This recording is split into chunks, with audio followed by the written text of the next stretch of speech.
Welcome to this compilation of 4 sci-fi short stories about alien attack. The 4 very different stories I'll be narrating are The Hanging Stranger by Philip K. Dick, From Beyond the Stars by Murray Leinster, Vampires of Space by Sewell Peaslee Wright, and The Snowbank Orbit by Fritz Leiber. If you find yourself enjoying the stories, you can find plenty more on this channel as well as my Patreon. The generous backers there get exclusive novelettes by all the best authors, 6-month early access to full novels like Night of the Long Knives by Fritz Leiber, and ad-free audio and video versions of all stories.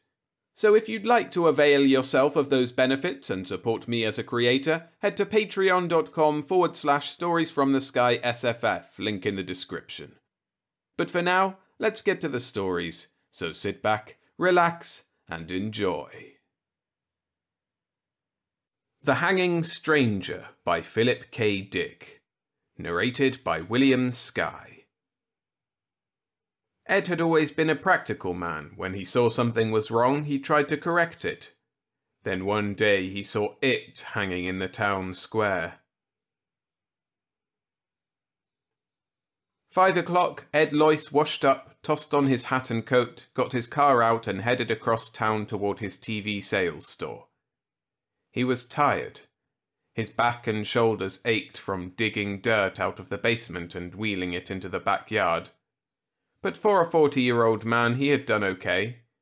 Janet could get a new vase with the money he had saved, and he liked the idea of repairing the foundations himself. It was getting dark.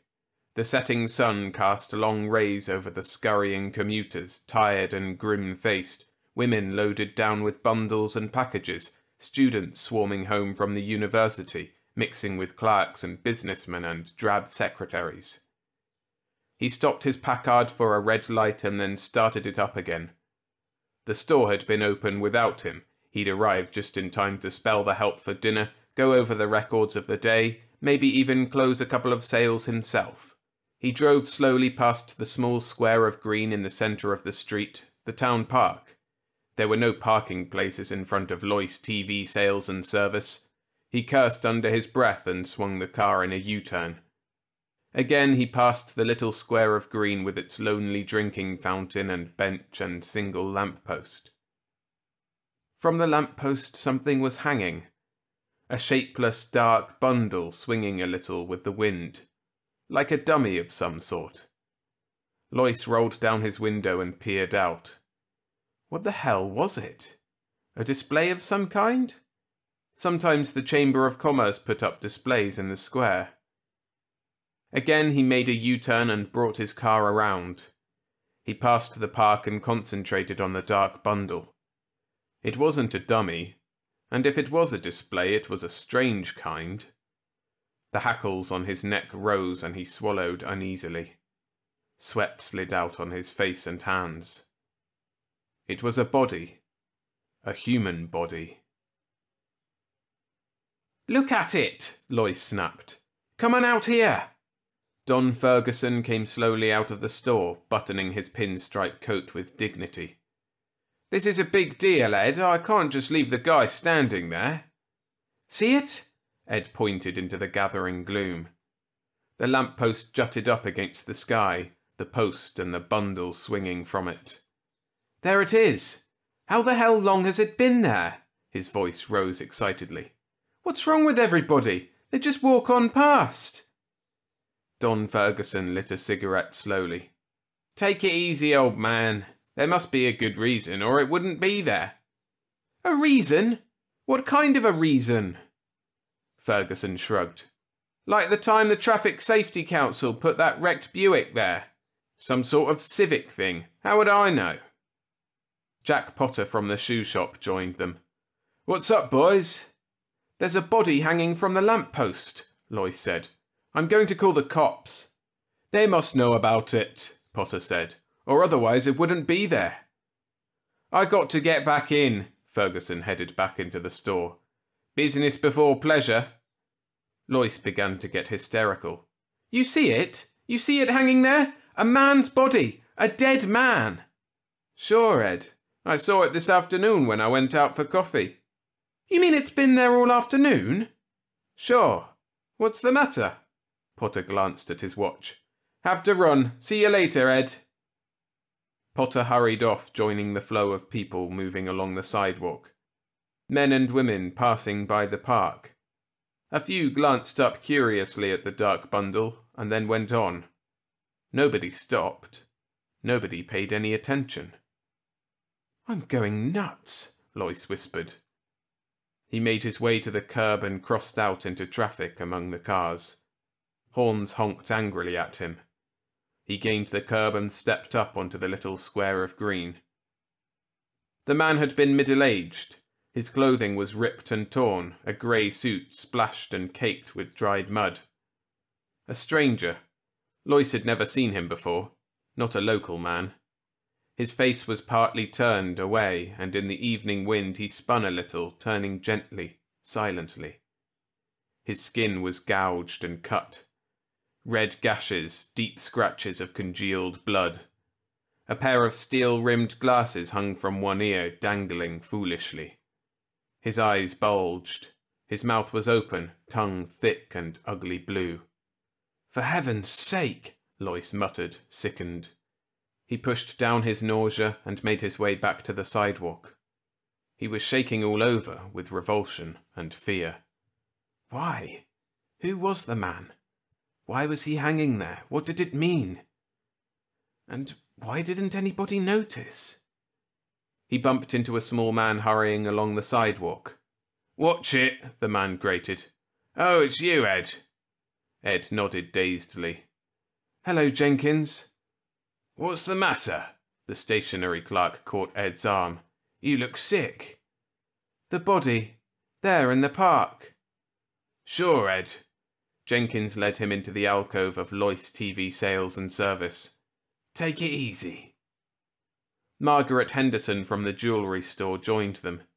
Something wrong? Ed's not feeling well. Lois yanked himself free.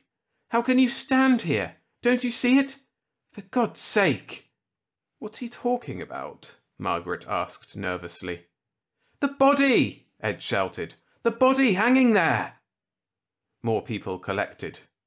Is he sick? It's Ed Lois. You okay, Ed? The body!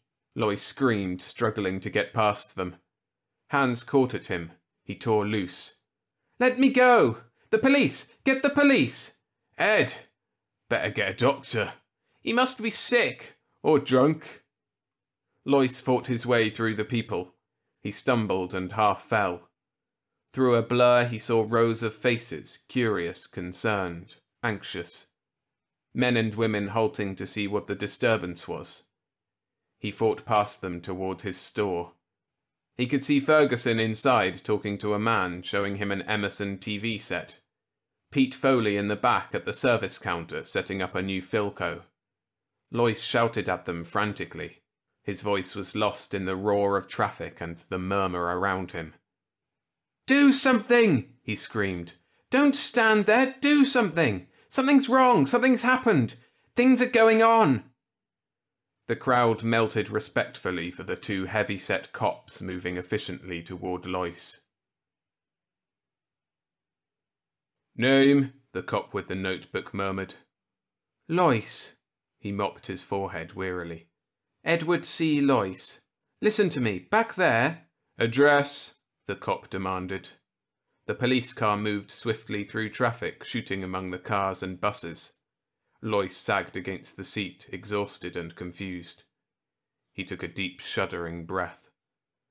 1368 Hurst Road. That's here in Pikeville? That's right.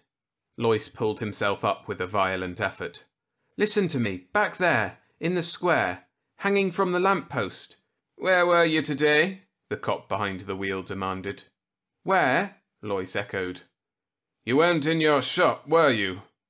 No, he shook his head. No, I was home, down in the basement. In the basement? Digging, a new foundation, getting out the dirt to pour a cement frame. Why? What has that to do with... Was anybody else down there with you? No, my wife was downtown, my kids were at school. Lois looked from one heavy-set cop to the other. Hope flicked across his face. wild hope. You mean because I was down there I missed the explanation? I didn't get in on it, like everybody else? After a pause, the cop with the notebook said, That's right, you missed the explanation. Then it's official. The body, it's supposed to be hanging there. It's supposed to be hanging there, for everybody to see. Ed Loyce grinned weakly. Good Lord. I guess I sort of went off the deep end. I thought maybe something had happened. You know, something like the Ku Klux Klan. Some kind of violence. Communists or fascists taking over. He wiped his face with his breast pocket handkerchief, his hands shaking. I'm glad to know it's on the level. It's on the level. The police car was getting near the Hall of Justice. The sun had set. The streets were gloomy and dark. The lights had not yet come on. I feel better, Loyce said. I was pretty excited there for a minute. I guess I got all stirred up. Now that I understand, there's no need to take me in, is there? The two cops said nothing. I should be back at my store. The boys haven't had dinner. I'm all right now. No more trouble. Is there any need of— This won't take long, the cop behind the wheel interrupted. A short process, only a few minutes. I hope it's short, Loyce muttered. The car slowed down for a stoplight. I guess I sort of disturbed the peace. Funny getting excited like that, and Loyce yanked the door open. He sprawled out into the street and rolled to his feet. Cars were moving all around him, gaining speed as the light changed. Loyce leaped onto the curb and raced among the people, burrowing into the swarming crowds. Behind him, he heard sounds, shouts, people running. They weren't cops. He had realized that right away. He knew every cop in Pikeville. A man couldn't own a store, operate a business in a small town for 25 years without getting to know all the cops. They weren't cops, and there hadn't been any explanation. Potter, Ferguson, Jenkins, none of them knew why it was there. They didn't know, and they didn't care. That was the strange part. Loyce ducked into a hardware store. He raced toward the back, past the startled clerks and customers, into the shipping room and through the back door. He tripped over a garbage can and ran up a flight of concrete steps. He climbed over a fence and jumped down on the other side, gasping and panting. There was no sound behind him. He had got away. He was at the entrance of an alley, dark and strewn with boards and ruined boxes and tires. He could see the street at the far end. A street light wavered and came on. Men and women, stores, neon signs, cars.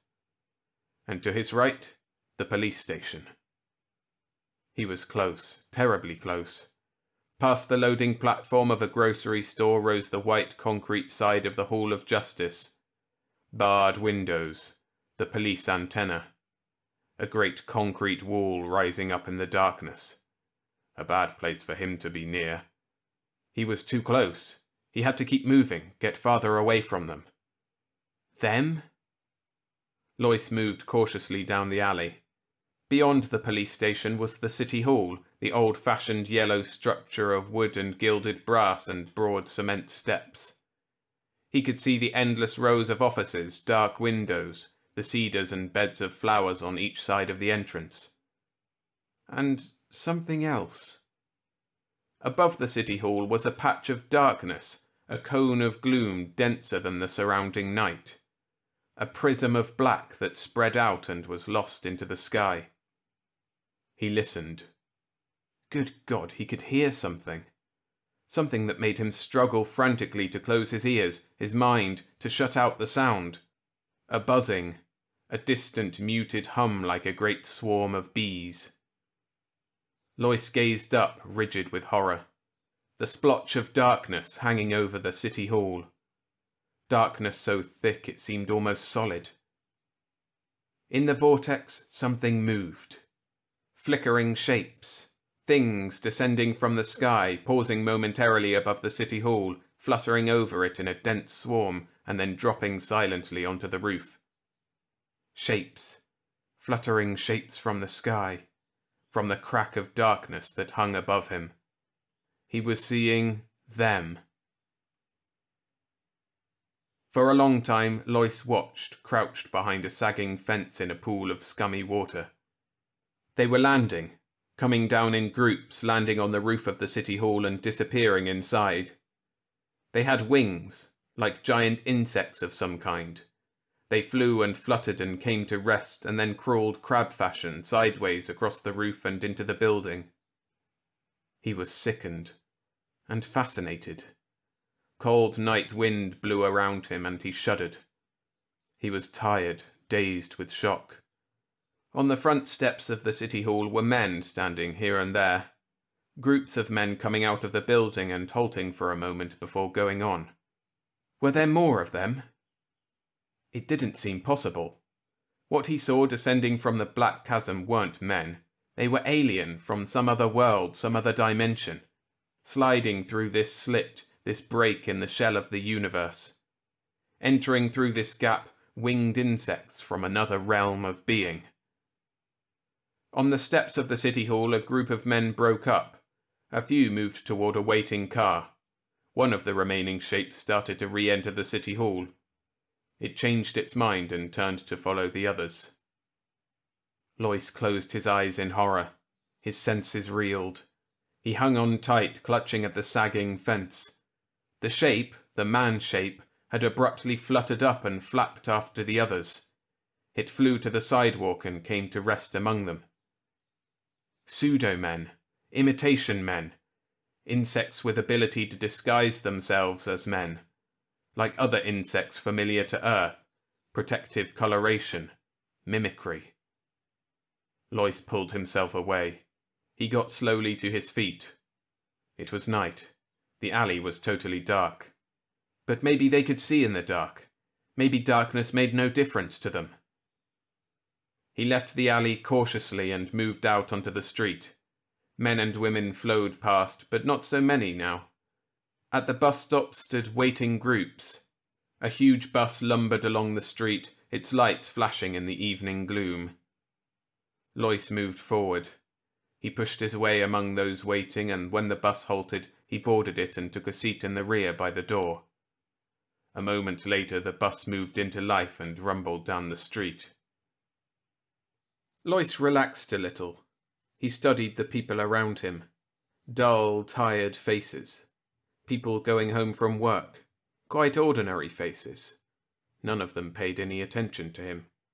All sat quietly, sunk down in their seats, jiggling with the motion of the bus. The man sitting next to him unfolded a newspaper. He began to read the sports section, his lips moving. An ordinary man, blue suit, tie, a businessman or a salesman, on his way home to his wife and family. Across the aisle, a young woman, perhaps 20, dark eyes and hair, a package on her lap, nylons and heels, red coat and white Angora sweater, gazing absently ahead of her. A high school boy in jeans and black jacket, a great triple-chinned woman with an immense shopping bag loaded with packages and parcels, her thick face dim with weariness. Ordinary people, the kind that rode the bus every evening, going home to their families, to dinner. Going home with their minds dead, controlled, filmed over with the mask of an alien being that had appeared and taken possession of them, their town, their lives. Himself, too, except that he happened to be deep in his cellar instead of in the store. Somehow he had been overlooked. They had missed him. Their control wasn't perfect, foolproof. Maybe there were others. Hope flickered in Lois. They weren't omnipotent.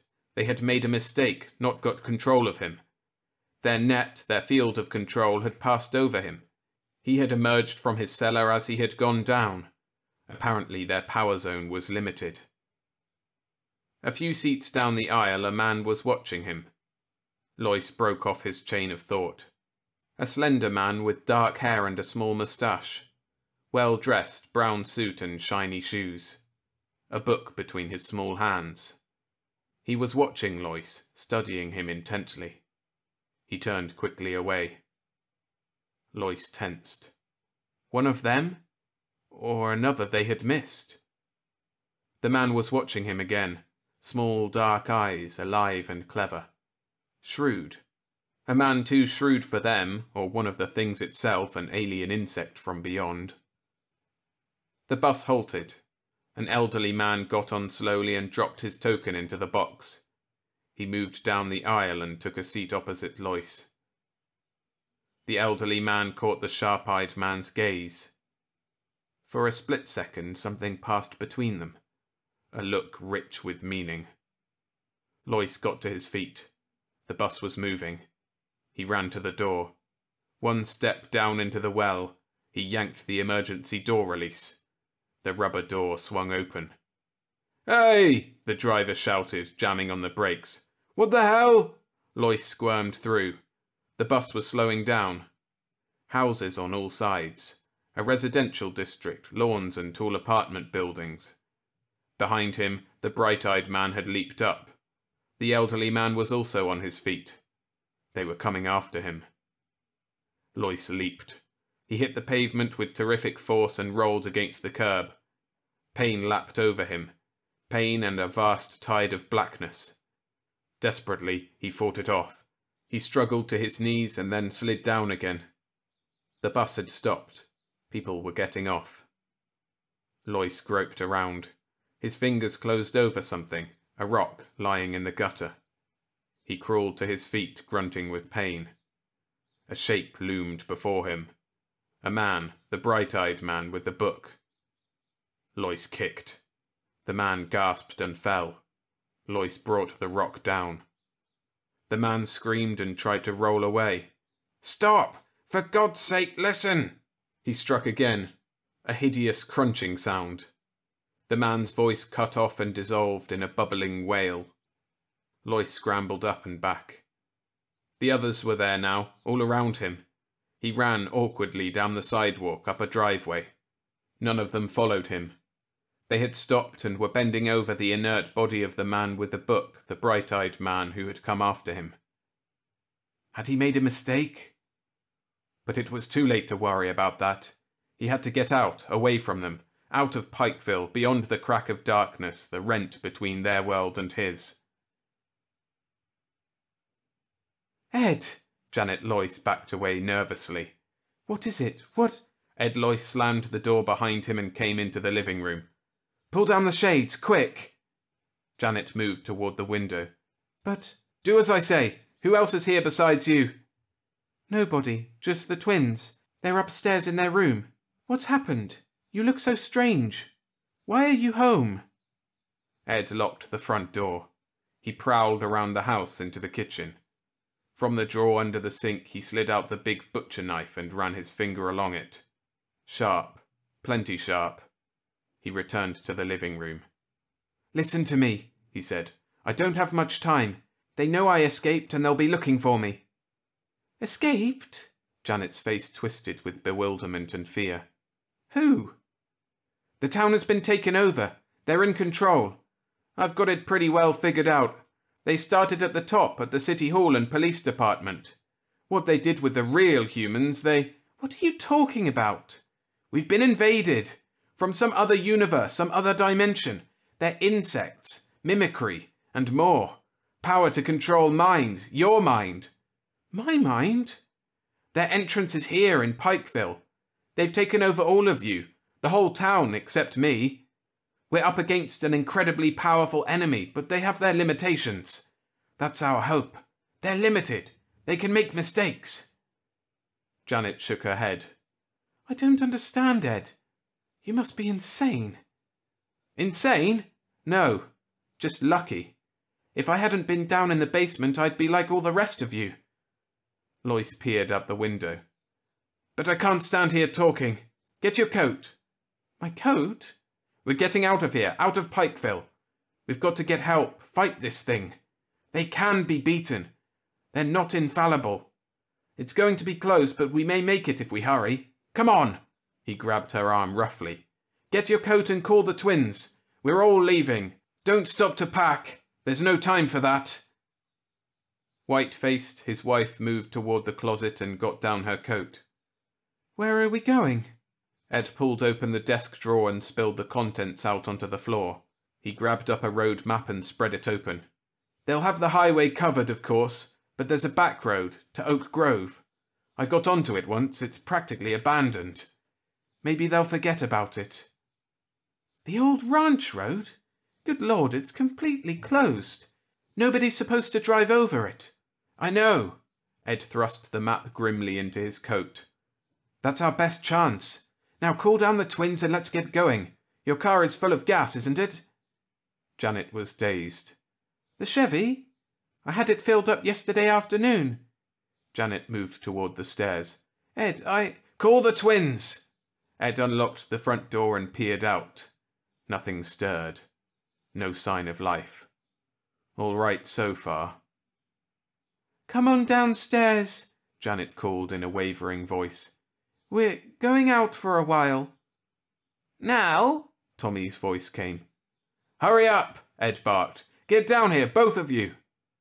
Tommy appeared at the top of the stairs. I was doing my homework. We're starting fractions. Miss Parker says if we don't get this done... You can forget about fractions. Ed grabbed his son as he came down the stairs and propelled him toward the door. Where's Jim? He's coming. Jim started slowly down the stairs. What's up, Dad? We're going for a ride. A ride? Where? Ed turned to Janet. We'll leave the lights on, and the TV set. Go turn it on. He pushed her toward the set. So they'll think we're still... He heard the buzz, and dropped instantly, the long butcher knife out. Sickened, he saw it coming down the stairs at him, wings a blur of motion as it aimed itself. It still bore a vague resemblance to Jimmy. It was small, a baby one. A brief glimpse, the thing hurtling at him, cold, multi-lensed, inhuman eyes, wings, body still clothed in yellow t-shirt and jeans, the mimic outline still stamped on it. A strange half-turn of its body as it reached him. What was it doing? A stinger. Lois stabbed wildly at it. It retreated, buzzing frantically. Lois rolled and crawled toward the door. Tommy and Janet stood still as statues, faces blank, watching without expression. Lois stabbed again. This time the knife connected. The thing shrieked and faltered. It bounced against the wall and fluttered down. Something lapped through his mind, a wall of force, energy, an alien mind probing into him. He was suddenly paralyzed. The mind entered his own, touched against him briefly, shockingly. An utterly alien presence settling over him, and then it flickered out as the thing collapsed in a broken heap on the rug. It was dead. He turned it over with his foot. It was an insect, a fly of some kind. Yellow t-shirt, jeans. His son, Jimmy. He closed his mind tight. It was too late to think about that. Savagely, he scooped up his knife and headed toward the door. Janet and Tommy stood stone still, neither of them moving. The car was out. He'd never get through. They'd be waiting for him. It was 10 miles on foot. 10 long miles over rough ground, gullies and open fields and hills of uncut forest. He'd have to go alone. Lois opened the door. For a brief second, he looked back at his wife and son. Then he slammed the door behind him and raced down the porch steps. A moment later, he was on his way, hurrying swiftly through the darkness toward the edge of town. The early morning sunlight was blinding. Lois halted, gasping for breath, swaying back and forth. Sweat ran down in his eyes. His clothing was torn, shredded by the brush and thorns through which he had crawled. 10 miles on his hands and knees, crawling, creeping through the night. His shoes were mud-caked. He was scratched and limping, utterly exhausted. But ahead of him lay Oak Grove. He took a deep breath and started down the hill. Twice he stumbled and fell, picking himself up and trudging on. His ears rang. Everything receded and wavered. But he was there. He had got out, away from Pikeville. A farmer in a field gaped at him. From a house a young woman watched in wonder. Lois reached the road and turned onto it. Ahead of him was a gasoline station and a drive-in. A couple of trucks, some chickens pecking in the dirt, a dog tied with a string. The white-clad attendant watched suspiciously as he dragged himself up to the station. "Thank God!" He caught hold of the wall. "I didn't think I was going to make it.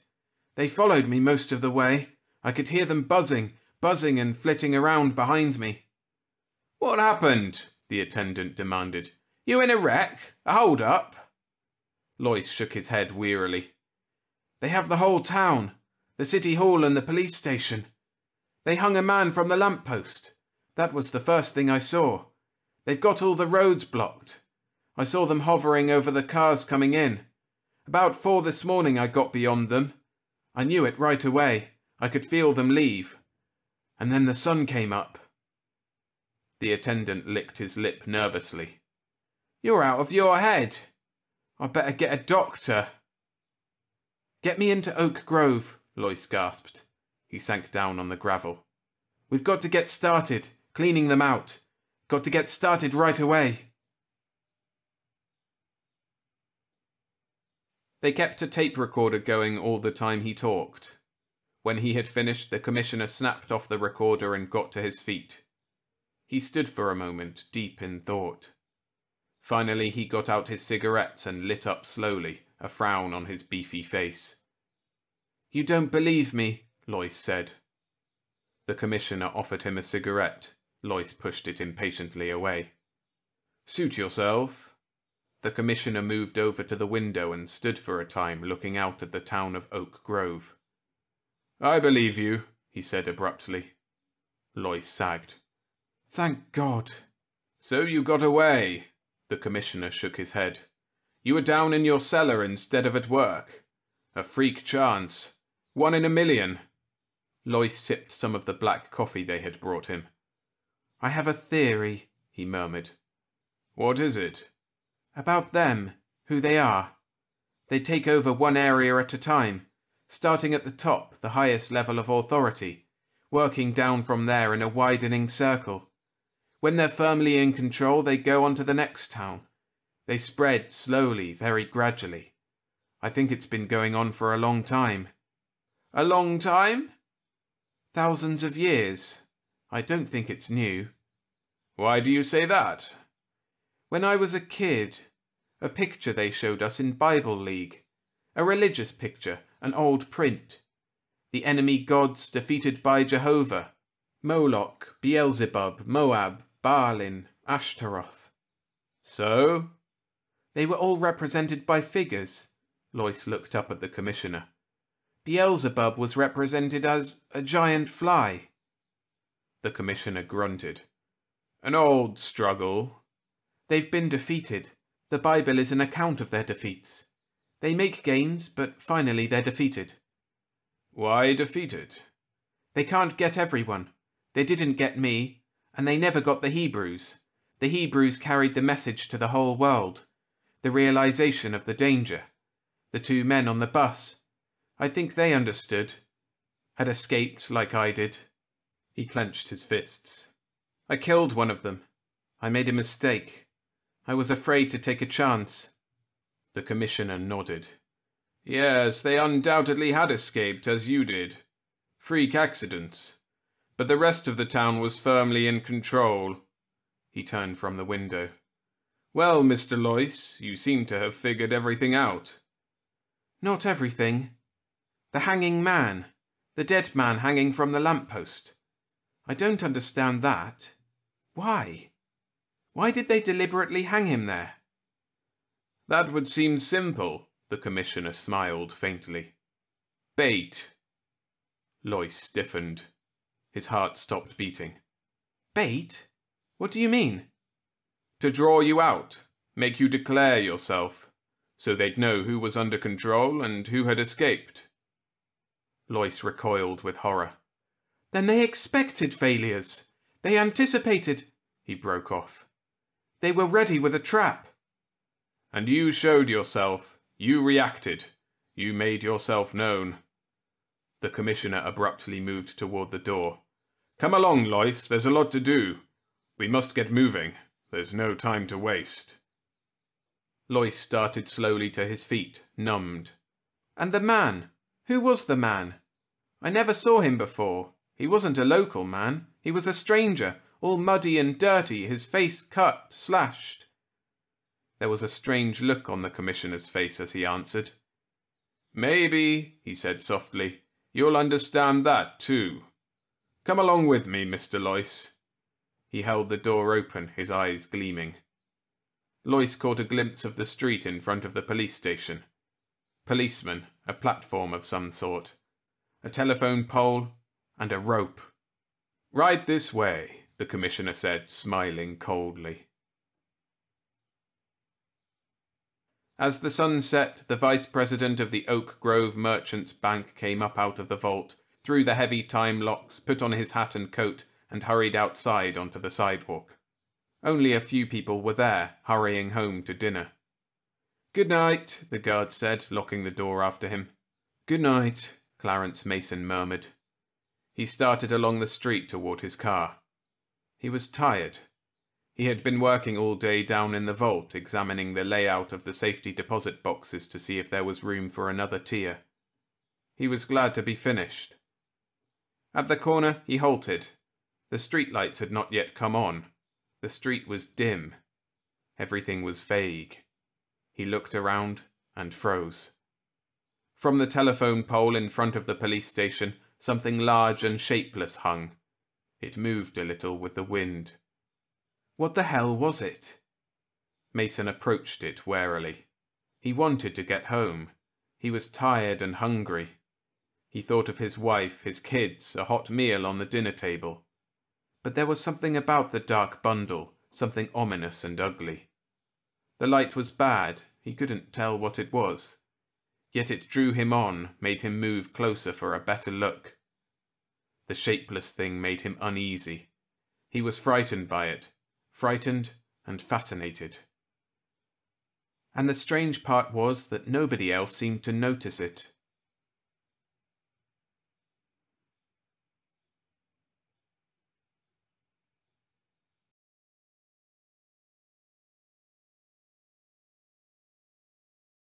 From Beyond the Stars by Murray Leinster. Narrated by William Skye. Tommy Driscoll lay on his stomach in the grass outside his father's laboratory and read his comic books. He was 10 years old and wholly innocent of any idea that fate or chance or destiny might make use of him to make the comic books come true. He was clad in grubby shorts with sandals and no socks or blouse. Ants crawled on his legs as he lay on the ground, and he absently scratched them off. To the adult eye, he was merely the son of that Professor Driscoll who taught advanced physics at Harwell College and in summer vacation puttered around with research. As such, Tommy was inconsiderable from any standpoint except that of fate or chance or destiny. They had use for him. He was, however, wholly and triumphantly a normal small boy. As he scratched thoughtfully and absorbed the pictures in his comic book, he was Space Captain McGee of the rocket cruiser Omadhoom, gloriously defeating, for the 15th time since he had acquired the book, the dastardly scheme of the dictator of Pluto to enslave the human race to the green-skinned, stalk-eyed denizens of that dark planet. A little while since he had been the Star Rover, crimson-cloaked and crimson-masked, and mysteriously endowed with the power to survive unharmed the frigidity and airlessness of interstellar space. As the Star Rover, he had triumphantly smashed the attempt of some very unpleasant Mercurians to wipe out the human race so they could emigrate to Earth. As both splendid figures at satisfyingly frequent intervals, Tommy had swung mighty blows at the jaws or midriffs of Mercurians, green-skinned Plutonians, renegade Earthmen, and others. But he had just finished reading both comics 3 times in succession. He heaved a sigh of comfortable mental repletion and rolled over, imagining further splendid, if formless, adventures with spaceships and ray guns. Locusts whirred monotonously in the maple trees of Harwell College campus. His father's laboratory was a small stone structure off the physics building, and Tommy waited for his father and Professor Wardle to come out. When they did, he would walk home with them and possibly acquire an ice cream cone on the way. With luck, he might wangle another comic. He heard his father's voice, talking to Professor Wardle, who was spending the weekend with them. "There's the setup," said his father inside the laboratory. "Absurd, perhaps, but this Jansky radiation bothers me. I've found out one rather startling thing about it." "My dear fellow," Professor Wardle said dryly, "if you publish anything about the Jansky radiation, the newspapers will accuse you of communicating with Mars." Tommy knew by his father's tone that he was grinning. "I've not thought of anything so conservative. Everybody knows that the Jansky radiation comes from the direction of the Milky Way and from beyond the solar system. It makes a hissing noise in a sensitive shortwave receiver. No modulation has ever been detected, but no explanation's been offered either." Professor Wardle moved inside the laboratory. "What's the startling fact you've discovered?" he asked. "It's got a point source," Tommy Driscoll's father said, and Tommy could tell he was still grinning. "It comes from one spot. There's a second-order effect in our atmosphere which has masked it up to now. I can prove it." Tommy chewed on a grass stem. As the son of a professor of physics, he was disillusioned about scientists. They were not like the scientists of the comic books who were mostly mad geniuses with plans to make themselves emperors of Earth and had to be foiled by Captain McGee or the Star Rover. Tommy knew pessimistically that scientists just talk long words, like his father now. But Professor Wardle seemed startled. "A point source? But confound it, man, that would mean it's artificial, not natural. That it was a signal from beyond the stars. What else could it mean?" "I'd like to know myself," said Tommy's father ruefully. "I've checked for interruptions like dots and dashes and for modulations like our radio. I've made sure it isn't frequency modulated. The only thing left is television." "Therefore the television screen," said Professor Wardle. "I see. You're trying to analyze it with a scanning system. Possible. But if it is a signal from another solar system..." Tommy Driscoll sat up straight, his eyes wide and astonished. His mouth formed itself into a particularly round O. This, of course, was the natural occurrence if fate or chance or destiny was to use him to make the comic books come true. He had been listening with only a fraction of his ears. To a 10-year-old boy, adults do not often seem intelligent. Few of them have any interest in Space Captain McGee or the Star Rover.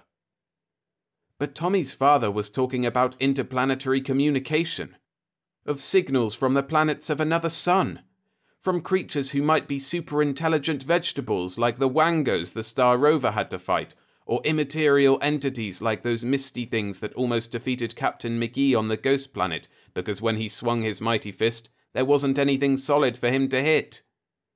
Tommy's father was talking about things like that. He got up and gazed in the open door of the small laboratory. He regarded the rather messy assemblage of equipment on the workbench with bright-eyed, respectful awe. His father nodded. "Hello, Captain," he said to his son. "No hot wires around. Come in. What's on your mind?" Tommy's eyes shone. You were talking about signals from another planet." "I see," said his father. "Right up your alley, eh? I hadn't realized the popular appeal. But if you'd like to listen..." Tommy fairly quivered with eagerness. His father threw a switch. There was a tiny hum from a loudspeaker, then silence. Then, presently, there was a tiny hissing noise. Just a hissing sound. Nothing else. "That's it, Captain," his father told Tommy. "That's the noise the Jansky radiation makes. When we turn this dial, we tune it out this way," he demonstrated, "and also when we turn the dial that way. Then we tune it back in." He proved it. Nobody has ever explained it, but it comes from outer space. I think it comes from just one spot. Professor Wardle, smoking a pipe and sprawled in a chair, nodded amiably at Tommy. "Yes, sir," Tommy said, thrilled. His throat went dry from excitement. His father threw a second switch. A television screen glowed faintly. "Now it's transferred to the screen," he told Tommy, "but it's still all scrambled. Nothing happens. It's quite a job to unscramble a television signal even when you know all about the transmitter.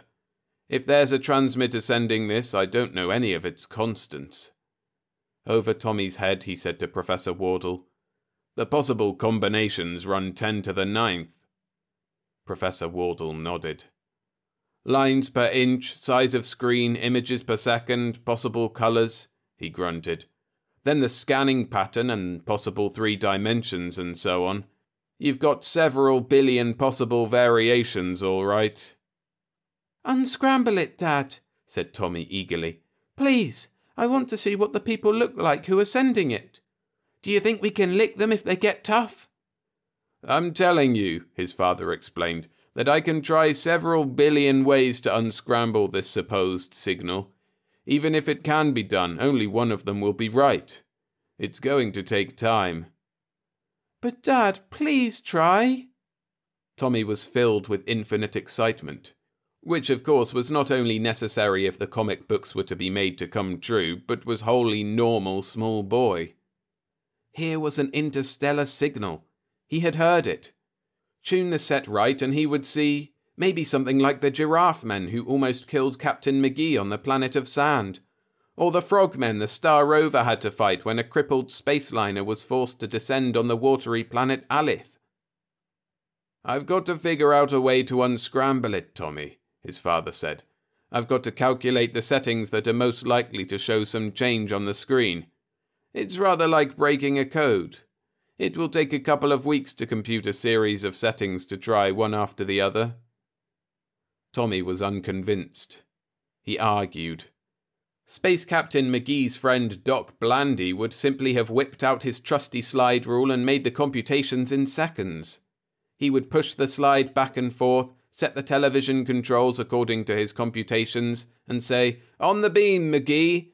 And Space Captain McGee would gaze into the television screen and see the worm monsters of Blathock about to chloroform Jenny, Captain McGee's girlfriend, to transfer the brain of a worm monster into her skull. Her body would thereafter house an inveterate enemy to the human race, with specific plans for annihilating it. Tommy argued, impassionedly. In the end, his father had to resort to authority to stop his arguing. And then Tommy was tempted to revert to his former disillusionment about scientists. But continued belief offered high reward and excitement. So he believed. Still, it was a rebellious small boy who accompanied his father and Professor Wardle home. Even the expected ice cream cone did not console him. He consumed it in an avid gloom. His father tried to comfort him. "After all, we're not sure," he told Tommy. "It might not be a signal at all. Or it might be a signal of a type that would seem simple enough to the creature who sent it, but hopelessly complicated to us. They might be so much farther advanced in science. In any case, it's not a thing to be solved offhand." "But you're going to try, aren't you, Dad?" asked Tommy desperately. "You said it wouldn't do any harm. You said we could lick them. They couldn't harm Earth." "I'll try," his father assured him. "It's simply useless to go it blind, that's all. I'll have my calculations done in a couple of weeks, and you can watch while I try the whole business, all right?" Tommy gulped. He was unable to speak for disappointment. When one is 10 years old, odds of billions to 1 are negligible, but 2 weeks of waiting is eternity. It is exactly the same as never. And this, too, was not only in the necessary pattern of things if the comic books were to come true, but it was perfectly natural, small boy. That night, Tommy went rebelliously to bed the 3rd time he was told. He had hung around his father and Professor Wardle, listening hungrily to every incomprehensible word they said. He was keyed up to enormous excitement. He slept only fitfully. The comics had been a make-believe world in which he believed only with a book in his hand. Now they promised to become real, and he was filled with a monstrous hunger for the adventure they promised. He woke at dawn, and his lurid, fitful dreams had made him ripe for desperate and daring deeds. He slipped into his shorts and sandals and went downstairs. He gulped a huge glass of milk and stuffed down an ample slice of cake. Then he came to a grand and desperate resolution. He slipped out the back door and trudged across the dew-wet campus to his father's laboratory. He wormed unseen into the small building. His heart beat fast. He was scared, but he was Space Captain McGee and the Star Rover all rolled into one, in his own mind, and definitely he was 10-year-old Tommy Driscoll. He remembered, of course, how his father had turned on the shortwave set and the television screen. No small boy could forget those items. He sat down before the controls and threw the two switches with a grandly negligent gesture that Captain McGee himself could not have bettered. And then he started, blindly but with infinite confidence, to unscramble the Jansky radiation. He was one half making believe, and one half deadly earnest, and all absolute faith. Naturally. The odds against any one setting of the controls being the right one to unscramble the Jansky radiation were several billion to 1. But the heroes of comic books always win against odds like that. So did Tommy Driscoll. The comic books were fated to come true. The faintly glowing television screen quite impossibly flickered as he turned the controls. His heart pounded. He worked on, his eyes shining and his head far above the clouds out in interstellar space with Captain McGee and the Star Rover. Presently, quite impossibly, the screen became a steady, pulsating rectangle which at its brightest was very bright indeed. He found a maximum brightness on which he could not improve. He worked other controls at random. One made odd streaks appear on the screen. At the peak of streakiness, Tommy's heart was thumping in his throat. He, Tommy Driscoll, was about to make contact with the people of another planet, circling another distant sun. Another knob suddenly gathered together the streakings and the pulsations. They made the vaguest of patterns and then the fuzziest of images. His hand shaking uncontrollably, Tommy Driscoll continued to turn that knob with the slowest possible movements. He had a flash of clearness and his heart leaped. Then everything was fuzzy again. He turned the knob back, his breath coming in excited pantings.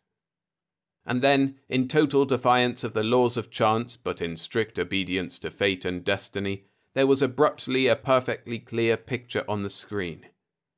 It was not a picture of any place on Earth, but of somewhere else, a place so alien in every respect that Tommy would never be able to describe it.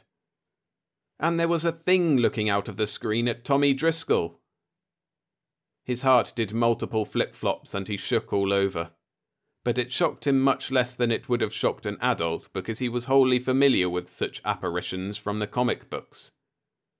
This thing looked rather like the people on planet Zmig who had tried to wall up Captain McGee in a glass pyramid so he would roast to death when their purple sun rose above the horizon. But also it looked rather like Mr. Schneider who mowed the lawns on Faculty Row. And it grinned at Tommy. "Hello," he said in a clear treble which shook uncontrollably with his excitement. "I'm Tommy Driscoll of Earth. We're friendly if you're friendly. We're tough if you're tough. How about it?" That was an exact quotation from the comic book in which Captain McGee had made contact with the people of the system of the 20 Suns, and later had to fight against swarms of spaceships which wanted to capture his star map so they could find Earth and attack it treacherously without warning. The thing answered Tommy. It didn't use words, of course. But in the comic books, mind-to-mind communication of alien peoples is common enough. Captain McGee had done it more than once, and the Star Rover frequently, wandering more widely than McGee as he did. Tommy knew what the thing was saying, and his piping small boy voice answered in his father's laboratory, and he knew that the thing understood him too. The comic books were specifically coming true. The thing spoke respectfully and cordially, though of course it did not really speak at all. Its people wanted to be friends with Earth. Of course. They had been watching Earth with radar for centuries, so it told Tommy jovially. They knew that sooner or later Earthmen would roam the stars and benevolently rule all the planets of all the suns of the galaxy in which Earth is placed. Because of course, Earth has uranium and other heavy metals supplying atomic energy, while other planets are not so fortunate. Tommy's eyes glowed, but he was extraordinarily composed in the heroic calm of children in exciting make-believe. "Oh, sure," said Tommy largely to the thing of outer space. "We're going to have a space patrol that will make all the people on all the planets behave. I'm going to be a captain in it. Maybe we'll come and visit you first of all. How far away are you?" The thing could not tell Tommy in mind-to-mind converse. The thought it had could not be translated into words by Tommy Driscoll's brain. But the distance was very great, and it explained quickly that they were able to talk over so vast a chasm as if face-to-face because of...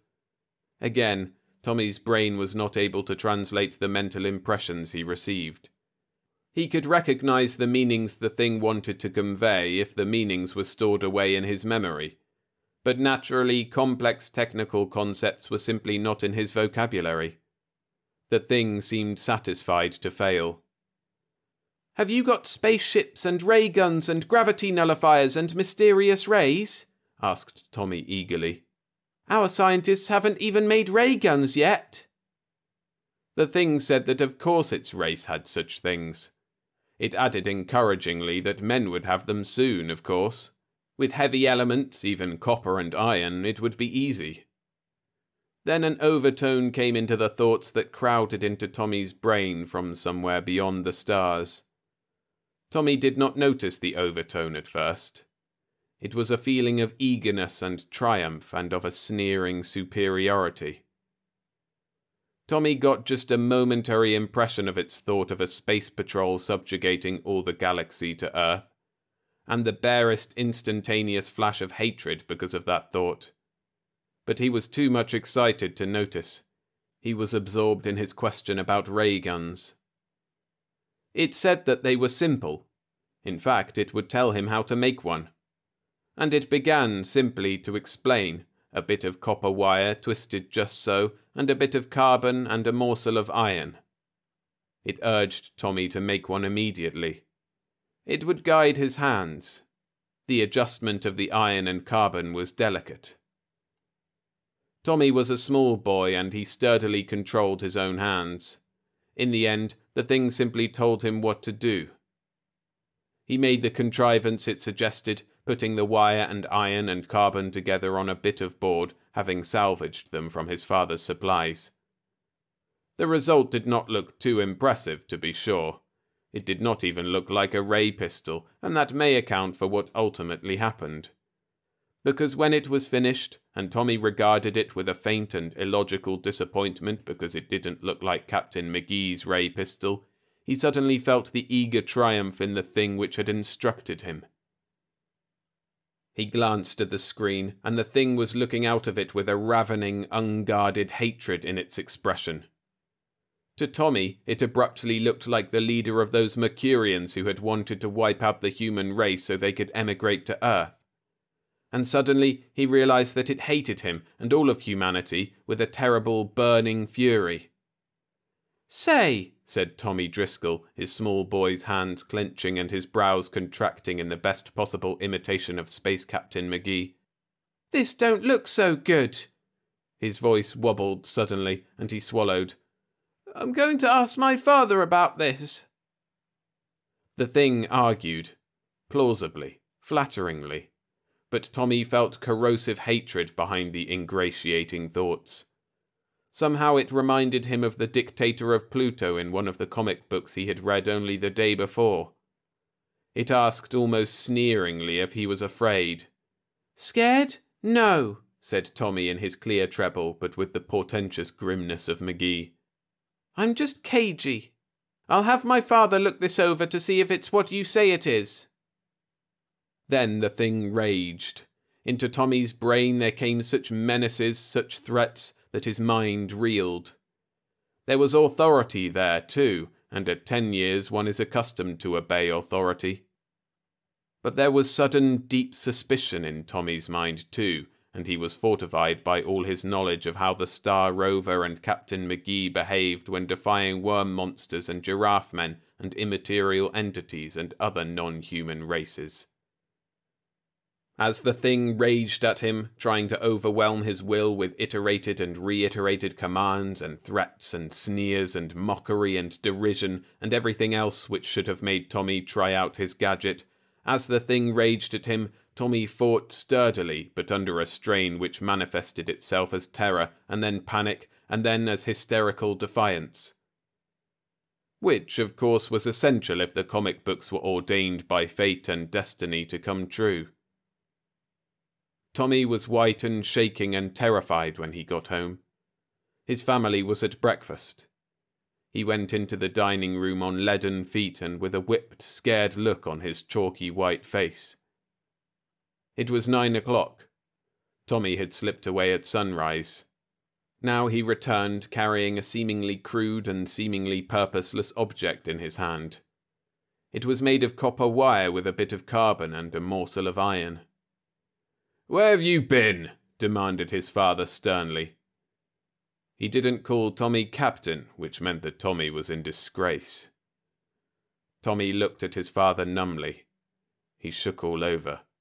"I said, where have you been?" his father repeated. "Your mother and I have been worried." Tommy swallowed. Then, suddenly, he went all to pieces. He burst into raging tears and flung the contrivance the thing had described into the midst of the breakfast table dishes. "That old thing," he sobbed in hysterical fury. "It was in the television screen and it told me how to make this ray gun, and it told me to turn it on and I was going to when I remembered that octopus scientist from Centauri who left a note for Captain McGee to make something and signed it Doc Blandy, and if he'd made it, it would have blown up the whole Earth." His father and mother stared. To have one's small son arrive at the breakfast table in a state of frenzy is upsetting. It is worse when he flings odd objects on the table and shatters a flower vase while sobbing of impossibilities. What's this?" asked his father, at once startled and uneasy. "What are you talking about, son?" Tommy beat on the table with his fists. He blubbered, but he babbled with the starkly precise articulation of hysteria. His face was utterly white. He was beside himself. "I tuned in the set in the laboratory," he cried in little sobbing bursts of speech. "I unscrambled it, and the thing looked at me. It was a thing that hated humans. It told me how to make this and... Tommy's father went pale himself. He got up quickly and his chair fell over backward. He tried to touch Tommy comfortingly, but Tommy thrust him away. "Too many comic books," said Tommy's father, frightened. "I'll get him to the doctor." "I guessed what it wanted," panted Tommy, sobbing. "And it knew what I was thinking, and it got mad. I knew it got mad. It laughed at me and asked me if I was a coward and scared to try the thing I'd made. And I said, 'You old Mercurian, you old Plutonian, you want to blow up Earth.' And I went bang. I smashed that television screen, and I smashed..." Then Tommy buried his head in his mother's lap and howled. And his father and mother looked at each other, white-faced, because they thought his mind had cracked. Even temporarily it was awful to think about. But then Professor Wardle, breakfasting with them, said very softly, "Great heavens!" He was looking at the contrivance Tommy had made under the thing's instruction. It wasn't quite like anything that anybody on Earth had ever made before, but a scientist looking at it would see more than Tommy could have imagined. Professor Wardle saw aspects that made sense. Then he saw things that he could understand but could not possibly have devised. And then he saw the implications. Look, said Professor Wardle, dry-throated. It's true. Look what he made. What this thing would do. With shaking hands, he disconnected a wire so it could not possibly be turned on by accident. Then he trembled. Tommy wept himself back to something like composure in his mother's arms.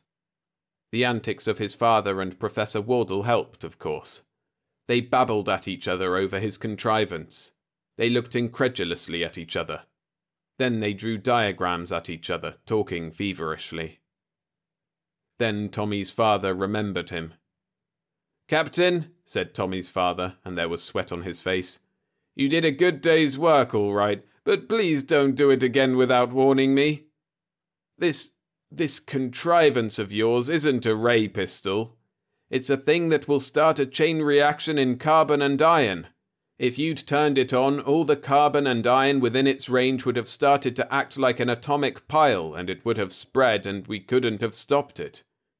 There wouldn't have been any more Earth."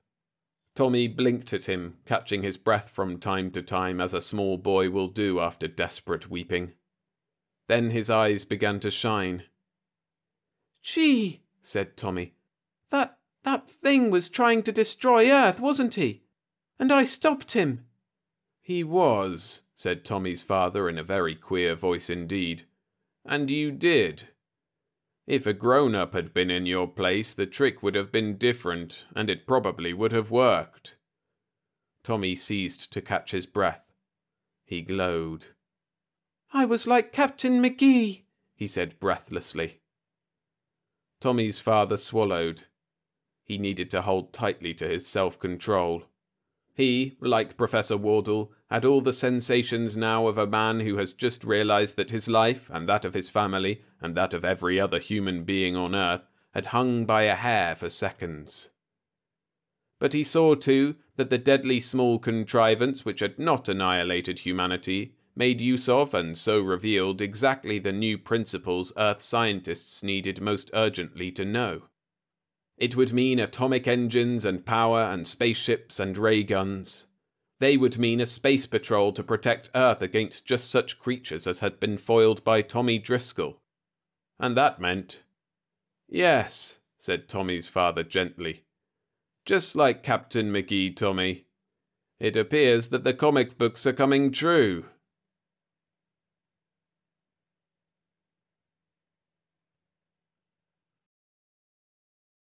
If you're enjoying the stories, I'd appreciate it if you hit the like button to support the channel and help this video spread. Thanks. Vampires of Space by Sewell Peaslee Wright. Narrated by William Skye. Sometimes I know I must seem a crotchety old man. Old John Hanson they call me, and roll their eyes as though to say, "Of course, you have to forgive him on account of his age." But the joke isn't always on me. Not infrequently I gain much amusement observing these cocky youngsters who strut in the blue and silver uniforms of the service in which, until more or less recently, I bore the rank of commander. There is young Clippen, for instance, a nice clean youngster, third officer, I believe, on the Calliope, one of the newest ships of the Special Patrol Service. He drops in to see me as often as he has leave here at base, to give me the latest news and to coax a yarn, if he can, of the old days. He is courteous, respectful, and yet just a shade condescending. The condescension of youth. "Something new under the sun after all, sir," he commented the other day. That, incidentally, is a saying of Earth, whence the larger part of the service's officer personnel has always been drawn. Something new under the sun. The saying probably dates back to an age long before man mastered space. "Yes," I leaned back more comfortably, happy as always to hear my native Earth tongue and to speak it.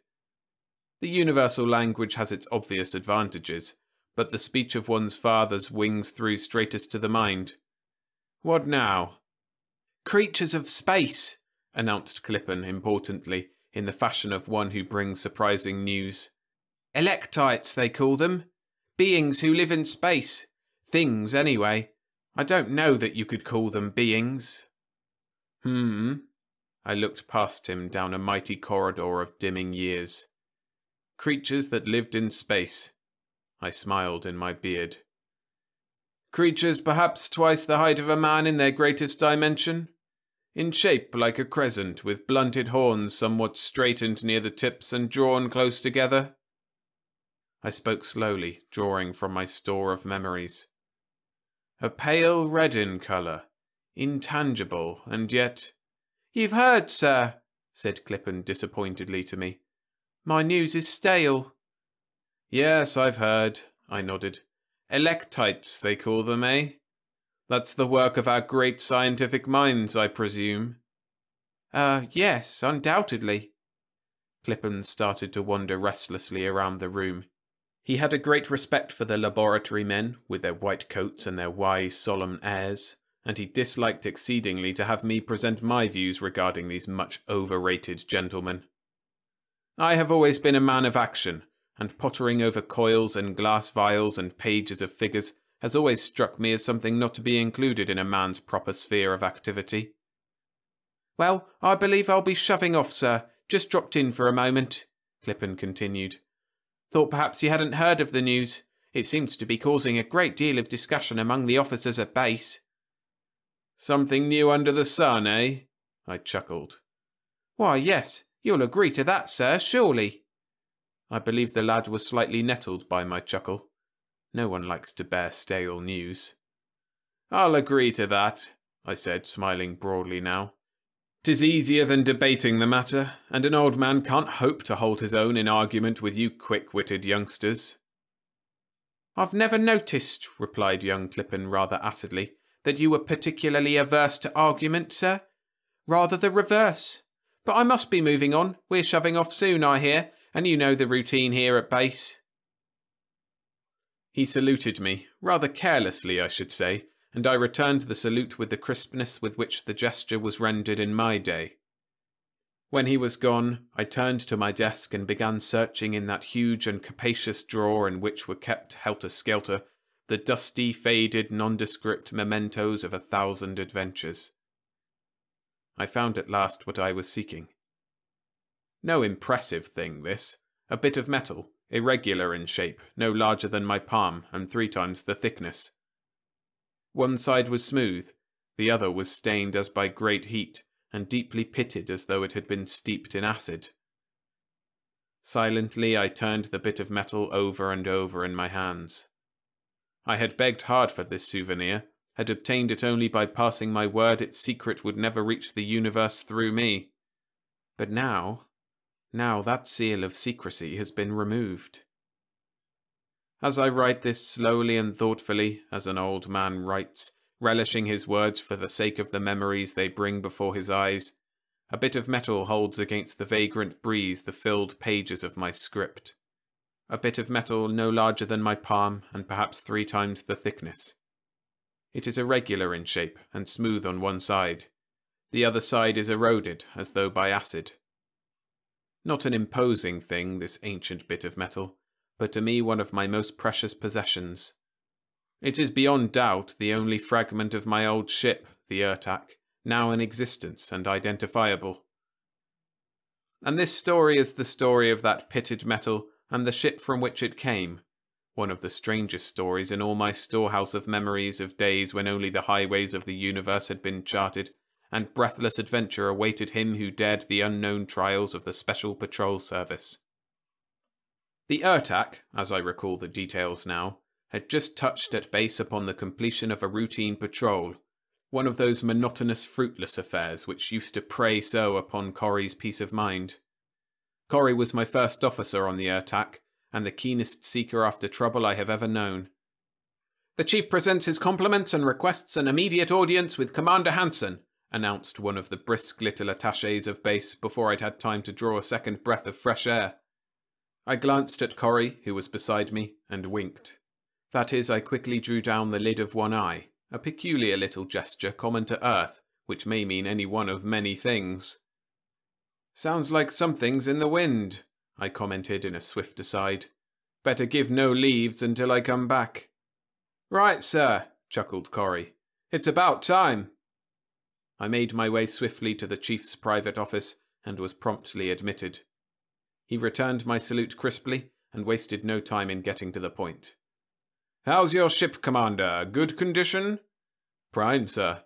"Supplies?" "What's needed could be taken on in 2 hours." In the service, Earth time was an almost universal standard except in official documents. "Good." The chief picked up a sheaf of papers, mostly standard charts and position reports, I judged, and frowned at them thoughtfully. "I've some work cut out for you, Commander. 2 passenger ships have recently been reported lost in space. That wouldn't be so alarming if both had not, when last reported, been in about the same position. Perhaps it is no more than a coincidence, but with space travel still viewed with a certain doubt by so many, the Council feels something should be done to determine the cause of these 2 losses. Accordingly, all ships have been rerouted to avoid the area in which it is presumed these losses took place. The locations of the 2 ships, together with their routes and last reported positions, are given here. There will be no formal orders. You are to cruise until you have determined, and if possible, eliminated the danger, or until you are certain that no further danger exists. He slid the papers across his desk and I picked them up. "Yes, sir," I said. "That will be all?" "You understand your orders?" "Yes, sir." "Very well. Good luck, Commander." I saluted and hurried out of the room, back to my impatient first officer. "What's up, sir?" he asked eagerly. "Can't say that I know, to be truthful about it. Perhaps nothing, perhaps a great deal. Give orders to take on all necessary supplies, in double quick time. I've promised the chief will be ready to shove off in 2 hours. I'll meet you in the navigating room and give you all the information I have." Corrie saluted and rushed away to give the necessary orders. Thoughtfully, I made my way through the narrow, ethon-lighted passageways to the navigating room, where Corrie very shortly joined me. Briefly, I repeated the chief's conversation, and we both bent over the charts and position reports. Corrie was lost in thought for a moment as he fixed the location in his mind. "Rather on the fringe of things. Almost anything could happen out there, sir. That would be on the old Belgrade route, would it not?" "Yes. It's still used, however, as you know, by some of the smaller, slower ships making many stops. Or was until the recent order. Any guesses as to what we'll find?" "None, sir, except the obvious one." "Meteorites?" Corrie nodded. "There's some bad swarms now and then," he said seriously. I knew he was thinking of one disastrous experience the Ertak had had, and of scores of narrow escapes. "That would be the one likely explanation." "True, but those ships were old and slow. They could turn about and dodge more easily than a ship of the Ertak's speed. At full space speed, we're practically helpless, can neither stop nor change our course in time to avoid an emergency." "Well, sir," shrugged Corrie, "our job's to find the facts. I took the liberty of telling the men we were to be ready in an hour and a half. If we are, do we shove off immediately?" "Just as soon as everything's checked. I leave it to you to give the necessary orders. I know I can depend upon you to waste no time." "Right, sir," said Corrie, grinning like a schoolboy. "We'll waste no time." In just a shade less than 2 hours after we had set down at base, we were rising swiftly at maximum atmospheric speed, on our way to a little-travelled portion of the universe where 2 ships, in rapid succession, had met an unknown fate. "I wonder, sir, if you could come to the navigating room at once?" It was Kincaid's voice coming from the instrument in my stateroom. "Immediately, Mr. Kincaid." I asked no questions, for I knew my second officer's cool-headed disposition. If something required my attention in the navigating room, in his opinion, it was something important. I threw on my uniform hurriedly and hastened to Kincaid's side, wondering if at last our days of unrewarded searching were to bear fruit. "Perhaps I called you needlessly, sir," Kincaid greeted me apologetically. "But, considering the nature of our mission, I thought it best to have your opinion." He motioned toward the 2 great navigating charts, operated by super radio reflexes, set in the surface of the table before him. In the centre of each was the familiar red spark which represented the Ertak herself, and all around were the glowing points of greenish light which gave us, in terrestrial terms, the locations of the various bodies to the right and left, above and below. See here, sir, and here? Kincaid's blunt, capable forefingers indicated spots on each of the charts. Ever see anything like that before? I shook my head slowly. I had seen instantly the phenomena he had pointed out. Using again the most understandable terminology, to our right and somewhat above us, nearer by far than any of the charted bodies, was something which registered on our charts as a dim and formless haze of pinkish light. Now the television, sir, said Kincaid gravely. I bent over the huge hooded disc, so unlike the brilliantly illuminated instruments of today, and studied the scene reflected there. Centred in the field was a group of thousands of strange things, moving swiftly toward the ship. In shape they were not unlike crescents, with the horns blunted and pushed inward towards each other. They glowed with a reddish radiance which seemed to have its centre in the thickest portion of the crescents, and despite their appearance they gave me somehow an uncanny impression that they were in some strange way alive. While they remained in a more or less compact group, their relative positions changed from time to time, not aimlessly, as would insensate bodies drifting thus through the black void of space, but with a sort of intelligent direction. "What do you make of them, sir?" asked Kincaid, his eyes on my face. "Can you place them?" "No," I admitted, still staring with a fixed fascination at the strange scene in the television disc. "Perhaps this is what we've been searching for. Please call Mr. Corrie and Mr. Hendricks and ask them to report here immediately." Kincaid hastened to obey the order, while I watched the strange things in the field of the television disc, trying to ascertain their nature. They were not solid bodies, for even as I viewed them, one was superimposed upon another, and I could see the second quite distinctly through the substance of the first. Nor were they rigid, for now and again one of the crescent arms would move searchingly, almost like a thick, clumsy tentacle. There was something restless, hungry, in the movement of the sharp arms of the things, that sent a chill trickling down my spine. Corrie and Hendricks arrived together, their curiosity evident. "I believe, gentlemen," I said, "that we're about to find out the reason why 2 ships already have disappeared in this vicinity. Look first at the charts, and then here." They bent for a moment over the charts, and then stared down into the television disc. Corrie was first to speak. "What are they?" he gasped. "Are they alive?" "That is what we don't know. I believe they are, after a fashion. And if you'll observe, they are headed directly towards us at a speed which must be at least as great as our own. Is that correct, Mr. Kincaid?"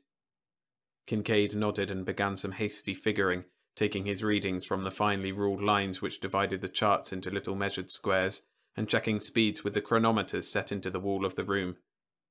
"But I don't understand the way in which they register on our navigating charts, sir," said Hendricks slowly. Hendricks, my youthful third officer, had an inquiring, almost scientific mind. I have often said he was the closest approach to a scientist I have ever seen in the person of an action-loving man. "They're a blur of light on the charts, all out of proportion to their actual size. They must be something more than material bodies, or less." "They're coming towards us," commented Corrie grimly, still bent over the disc, "as though they knew what they were doing, and meant business." "Yes," nodded Kincaid, picking up the paper upon which he had been figuring.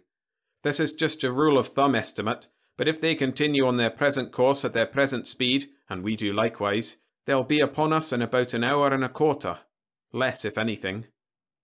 "But I can't understand their appearance in the charts," muttered Hendricks doggedly, still turning that matter over in his mind. Unless... I'll venture I have it, sir.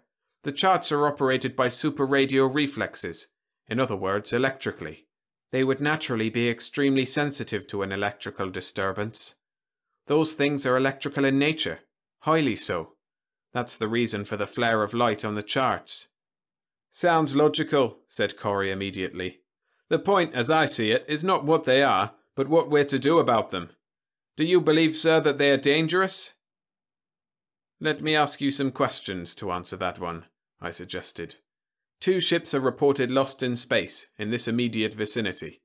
We come here to determine the cause of those losses. We find ourselves the evident objective of a horde of strange things which we cannot identify, which Mr. Hendricks here seems to have good reason to believe are somehow electrical in nature. Putting all these facts together, what is the most logical conclusion? That these things caused the two lost ships to be reported missing in space, said Hendricks. I glanced at Kincaid, and he nodded gravely. And you, Mr. Corrie? I asked. Corrie shrugged. I believe you're right, sir. They seem like such rather flimsy, harmless things, though, that the disintegrator rays will take care of without difficulty. Shall I order the ray operators to their stations, sir? Do that, please. And take personal charge of the forward projectors, will you? Mr. Hendricks, will you command the after projectors? Mr. Kincaid and I will carry on here. Shall we open upon them at will, or upon orders, sir? Asked Corrie. Upon orders, I said. And you'll get your orders as soon as they're in range. I have a feeling we're in for trouble. I hope so, sir, grinned Corrie from the door. Hendricks followed him silently, but I saw there was a deep, thoughtful frown between his brows. I think, commented Kincaid quietly, that Hendricks is likely to be more useful to us in this matter than Corrie. I nodded and bent over the television disc. The things were perceptibly nearer. The hurtling group nearly filled the disc now.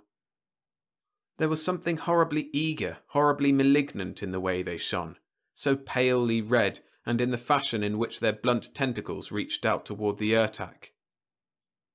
I glanced up at the earth clock on the wall. The next hour, I said soberly, cannot pass too quickly for me. We had decelerated steadily during the hour, but we were still above maximum atmospheric speed when at last I gave the order to open the invaders with disintegrator rays. They were close, but of course the rays are not as effective in space as when operating in a more favourable medium, and I wished to make sure of our prey.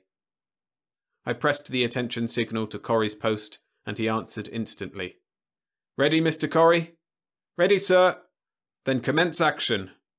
Before I could repeat the command to Hendricks, I heard the deepening note of the atomic generators and knew Corrie had already begun operations. Together and silently, Kincaid and I bent over the television disc. We watched for a moment and then, with one accord, lifted our heads and looked into each other's eyes. No go, sir, said Kincaid quietly. I nodded. It was evident the disintegrator rays were useless here. When they struck into the horde of crescent-shaped things coming so hungrily toward us, the things changed from red to a sickly yellowish pink and seemed to writhe as though in some discomfort. But that was all. Perhaps at closer range? Ventured Kincaid. I think not. If Mr. Hendricks is correct, and I believe he is, these things aren't material. They're not matter as we comprehend the word. And so they can't be disintegrated. Then, sir, how are we to best them? First, we'll have to know more about them. For one thing, their mode of attack. We should know very soon. Please recall Mr. Hendricks and then order all hands to their posts. We may be in for it. Hendricks came rushing in breathlessly. The rays are useless, sir, he said. They'll be on us in a few minutes. Any further orders? Not yet. Have you any ideas as to their mode of attack? What can they do to us? No, sir. That is, no reasonable idea. What's your unreasonable theory, then, Mr. Hendricks? I'd prefer, sir, to make further observation first, he replied. They're close enough now, I think, to watch through the ports. Have I your permission to unshutter one of the ports? Certainly, sir. The Ertak, like all special patrol ships of the period, had but few ports, and these were kept heavily shuttered. Her hull was double. She was really two ships, one inside the other, the two skins being separated and braced by innumerable trusses. Between the outer and the inner skin, the air pressure was kept about 1/2 of normal, thus distributing the strain of the pressure equally between the two hulls. In order to arrange for a port or an exit, it was necessary to bring these two skins close together at the desired point, and strengthen this weak point with many braces. As a further protection against an emergency, and a fighting ship must be prepared against all emergencies, the ports were all shuttered with massive doors of solid metal, hermetically fitted. I am explaining this so much in detail for the benefit of those not familiar with the ships of my day, and because this information is necessary that one may have a complete understanding of subsequent events. Hendricks, upon receiving my position, sprang to one of the two ports in the navigating room and unshuttered it. The lights, please, he asked over his shoulder.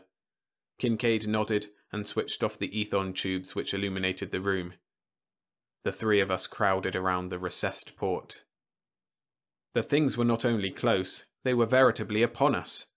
Even as we looked, one of them swept by the port so close that, save for the thick crystal, one might have reached out into space and touched it.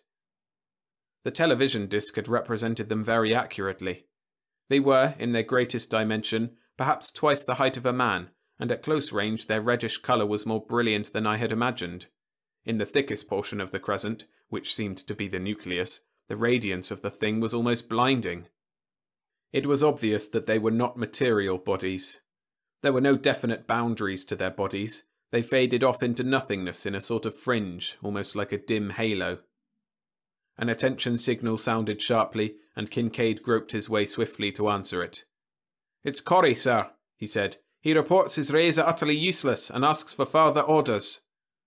"Tell him to cease action and report here immediately." I turned to Hendricks, staring out the port beside me. "Well, what do you make of them now?" Before he could reply, Kincaid called out sharply. "Come here, sir. The charts are out of commission. We've gone blind." It was true. The charts were no more than twin rectangles of lambent red flame, with a yellow spark glowing dimly in the centre of each, the fine black lines ruled in the surface showing clearly against the wavering red fire. "Mr. Hendricks," I snapped, "let's have your theory, reasonable or otherwise." Hendricks, his face pressed at an angle against one side of the port, turned toward me and swung the shutter into place. Kincaid snapped on the lights. "It's no longer a theory, sir," he said in a choked, hushed voice, "although it's still unreasonable. These things are eating us." "Eating us?" Corrie's voice joined Kincaid's and mine in the exclamation of amazement. He had just entered the navigating room in response to my order. "Eroding us, absorbing us, whatever you want to call it. There's one at work close enough to the port so that I could see it. It is feeding upon our hull as an electric arc feeds upon its electrodes." "Farewell, Urtak," said Corrie grimly. "Anything the rays can't lick, wins." "Not yet," I contradicted him. "Kincaid, what's the nearest body upon which we can sit down?" "N127, sir," he replied promptly. "Just logged her a few minutes ago." He poured hastily through a dog-eared index. "Here it is. N127. Atmosphere unbreathable. Largely nitrogen, oxygen insufficient to support human life. No animal life reported. Insects, large but reported non-poisonous. Vegetation heroic in size, probably with edible fruits, although reports are incomplete on this score. Water unfit for drinking purpose unless distilled. Land area approximately. That's enough," I interrupted. "Mr. Corrie, set a course for N127 by the readings of the television instrument. Mr. Kincaid, accelerate to maximum space speed and set us down on dry land as quickly as emergency speed can put us there. And you, Mr. Hendricks, please tell us all you know, or guess, about the enemy." Hendricks waited, moodily silent, until the ship was coming around on her course, picking up speed every instant. Kincaid had gradually increased the pull of the gravity pads to about twice normal, so that we found it barely possible to move about. The Urtak was an old-timer, but she could pick up speed when she had to that would have thrown us all headlong were it not for the artificial gravity anchorage of the pads. "It's all guesswork," began Hendricks slowly, "so I hope you won't place too much reliance in my theories, sir. I'll just give you my line of reasoning, and you can evaluate it for yourself. These things are creatures of space. No form of life as we know it can live in space. Therefore they are not material, they are not matter like ourselves. From their effect upon the charts, we decided they were electrical in nature. Not made up of atoms and electrons, but of pure electrical energy in an unfamiliar form. Then, remembering that they exist in space, and concluding that they were the destroyers of the two ships we know of, I began wondering how they brought about the destruction, or at least the disappearance, of these two ships. Life of any kind must have something to feed upon. To produce one kind of energy, we must convert, apparently consume, some other kind of energy. Even our atomic generators slowly but surely eat up the metal in which is locked the power which makes the ship's power possible. But in space, what could these things feed upon? What, if not those troublesome bodies, meteorites? And meteorites, as we know, are largely metallic in composition. And ships are made of metal. Here are the only proofs, if proofs you can call them, that these are not wild ideas. First, the disintegrator rays, working upon an electrical principle, reacted upon but did not destroy these things, as might be expected from the meeting of two not dissimilar manifestations of energy, and the fact that I did from the port see one of these space things, or part of one, flattened out upon the body of the Ertak and feeding upon her skin, already roughened and pitted slightly from the thing's hungry activities. Hendricks fell silent, staring down at the floor. He was only a youngster, and the significance of his remarks was as plain to him as it was the rest of us. If these monsters from the void were truly feeding on the skin of our ship, vampire-like, it would not be long before it would be weakened to the danger point, weakened until we would explode in space like a gigantic bomb, to leave our fragments to whirl onward forever through the darkness and the silence of outer space. "And what, sir, do you plan to do when we reach this N127? Asked Corrie. "Burn them off with a run through the atmosphere?" "No, that wouldn't work, I imagine." I glanced at Hendricks inquiringly, and he shook his head. "My only thought was to land so that we would have some chance. Outside the ship we can at least attack. Locked in here, we're helpless." "Attack, sir? With what?" asked Kincaid curiously.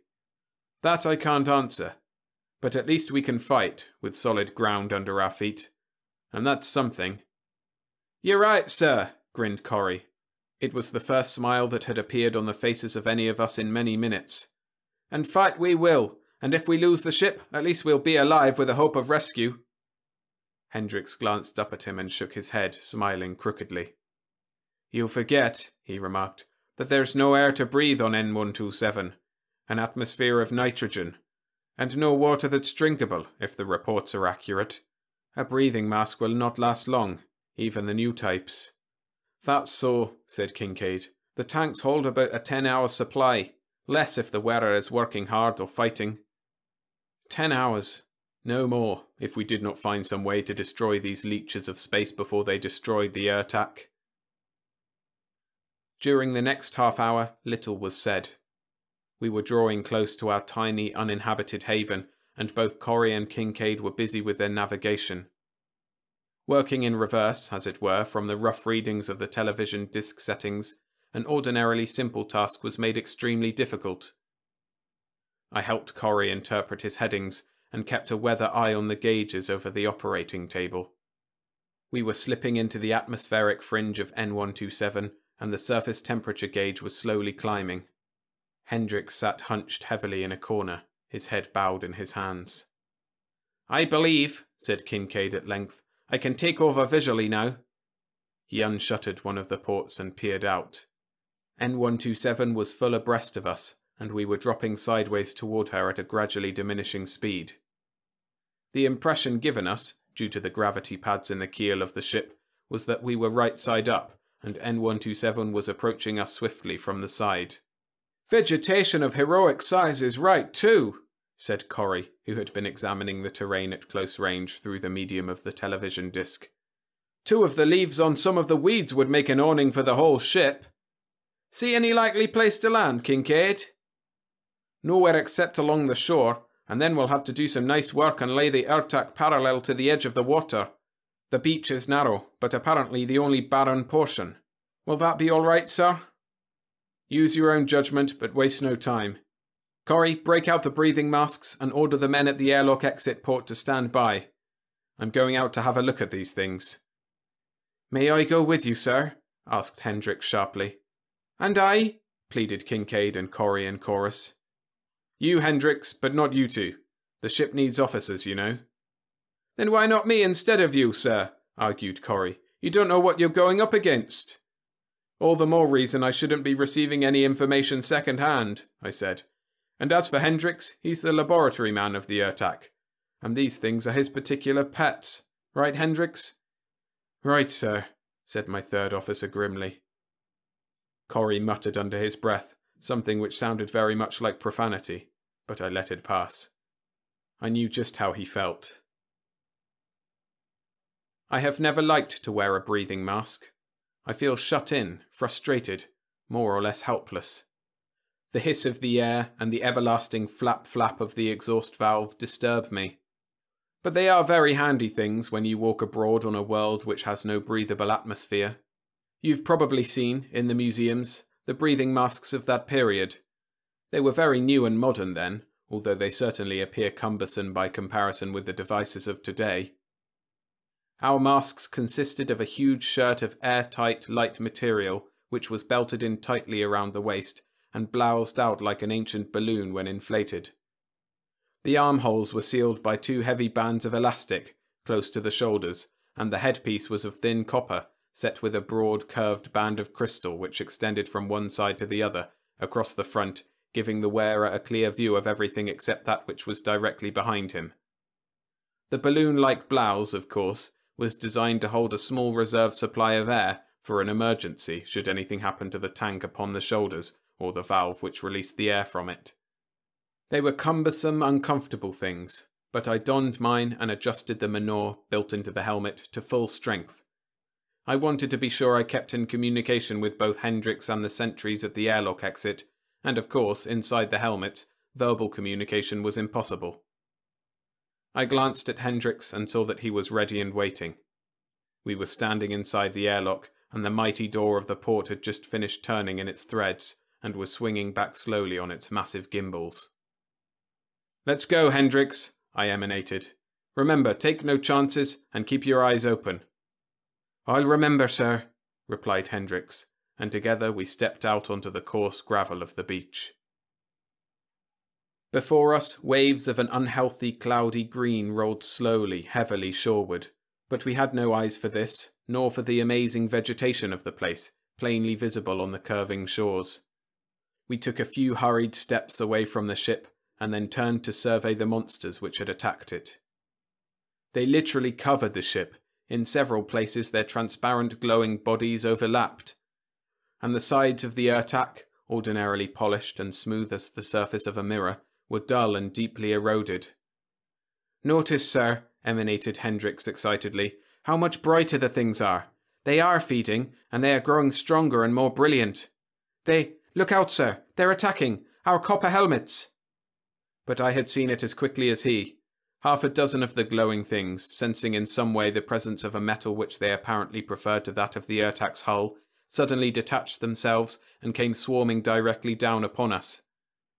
I was standing closer to the ship than Hendricks, and they attacked me first. Several of them dropped upon me, their glowing bodies covering the vision piece and blinding me with their light. I waved my arms and started to run blindly, incoherent warnings coming to me through the menore from Hendricks and the sentries. The things had no weight, but they emitted a strange electric warmth which seemed to penetrate my entire body instantly as I ran unseeingly, trying to find the ship, tearing at the fastenings of my mask as I ran. I could not, of course, enter the ship with these things clinging to my garments. Suddenly I felt water splash under my feet, felt its grateful coolness upon my legs, and with a gasp I realized I had in my confusion been running away from the ship instead of toward it. I stopped, trying to get a grip on myself. The belt of the breathing mask came loose, and I tore the thing from me, holding my breath and staring around wildly. The ship was only a few yards away, and Hendricks, his mask already off, was running toward me. "Back!" I shouted. "I'm all right now, back!" He hesitated for an instant until I caught up with him, and then together we gained the safety of the airlock. Without orders, the men swung shut the ponderous door, and Hendricks and I stood there panting and drawing in breaths of the Ertak's clean, reviving air. "That possibility was one we overlooked, sir," said Hendricks. "Let's see what's happening." We opened the shutter of a port nearby and gazed out onto the beach we had so hurriedly deserted. There were 3 or 4 of the glowing things huddled shapelessly around our abandoned suits, and ragged holes showed in several places in the thin copper helmets. Even as we looked, they dissolved into nothingness, and after a few seconds of hesitation, the things swarmed swiftly back to the ship. "Well," I commented, trying to keep my voice reasonably free from the feelings which gripped me, "I believe we're beaten, Hendricks. At least we're helpless against them." Our only chance is that they'll leave us before they have eaten through the second skin. So long as we still have that, we can live, and perhaps be found." "I doubt they'll leave us while there's a scrap of metal left, sir," said Hendricks slowly. "Something's brought them from their usual haunts. There's no reason why they should leave a certainty for an uncertainty. But we're not quite through trying. I saw something. Have I your permission to make another try at them? Alone, sir?" "Any chance of success, lad?" I asked, searching his eyes. "A chance, sir," he replied, his glance never wavering. "I can be ready in a few minutes." "Then go ahead, on one condition, that you let me come with you." "Very good, sir, as you wish. Have 2 other breathing masks ready. I'll be back very soon." And he left me hastily, taking the steps of the companionway 2 at a time. It was nearly an hour before Hendricks returned, bringing with him 2 of the most amazing pieces of apparatus I have ever seen. To make each of them, he had taken a flask of compressed air from our emergency stores and run a flexible tube from it into a cylindrical drinking water container. Another tube, which I recognized as being a part of our fire extinguishers and terminating in a metal nozzle, sprouted from the water container. Both tubes were securely sealed into the mouth of the metal cylinder, and lengths of hastily knotted rope had been bound around each contrivance so that the 2 heavy containers, the air flask and the small water tank, could be slung from the shoulders. "Here, sir," he said hastily. "Get into a breathing mask and put on these things as you see me do. No time to explain anything now, except this. As soon as you're outside the ship, turn the valve that opens the compressed air flask. Hold this hose, coming from the water container, in your right hand. Don't touch the metal nozzle. Use the hose just as you'd use a portable disintegrator ray projector." I nodded and followed his instructions as swiftly as possible. The 2 containers were heavy, but I adjusted their ropes across my shoulders so that my left hand had easy access to the valve of the air flask, and the water container was under my right arm where I could have the full use of the hose. "Let me go first, sir," breathed Hendricks, as we stood again in the airlock and the door turned out of its threaded seat and swung open. "Keep your eyes on me, and do as I do." He ran heavily out of the ship, his burdens lurching. I saw him turn the petcock of the air flask, and I did likewise. A fine, powerful spray shot from the nozzle of the tube in my right hand, and I whirled around to face the ship. Several of the things were detaching themselves from the ship, and instinctively I turned the spray upon them. Hendricks, I could see out of the corner of my eye, did likewise, and now a most amazing thing happened. The spray seemed to dissolve the crescent-shaped creatures. Where it hit, ragged holes appeared. A terrible hissing, crackling sound came to my ears, even through the muffling mask I wore. "It works! It works!" Hendricks was crying over and over, hardly aware in his excitement that he was wearing a menore. "We're saved!" I put down 3 of the things in as many seconds. The central nucleus in the thickest portion of the crescent was always the last to go, and it seemed to explode in a little shower of crackling sparks. Hendricks accounted for 4 in the same length of time. "Keep back, sir," he ordered in a sort of happy delirium. "Let them come to us. We'll get them as they come, and they'll come all right. Look at them! Look at them! Quick, sir!" The things showed no fear, no intelligence. But one by one they sensed the nearness of the copper helmets we wore and detached themselves from the ship. They moved like red tongues of flame upon the fat sides of the Ertak, crawling, uneasy flames, releasing themselves swiftly one after the other. Our sprays met them in mid-air, and they dissolved like mist, one after the other. I directed my death-dealing spray with a grim delight, and as each glowing heart crackled and exploded, I chuckled to myself. The sweat was running down my face. I was shaking with excitement. One side of the ship was already cleared of the things. They were slipping over the top now, 1 or 2 at a time, and as rapidly as they came, we wiped them out. At last there came a period in which there were none of the things in sight, none coming over the top of the sorely tried ship. "Stay here and watch, Hendricks," I ordered. "I'll look on the other side. I believe we've got them all." I hurried, as best I could, around to the other side of the Ertak.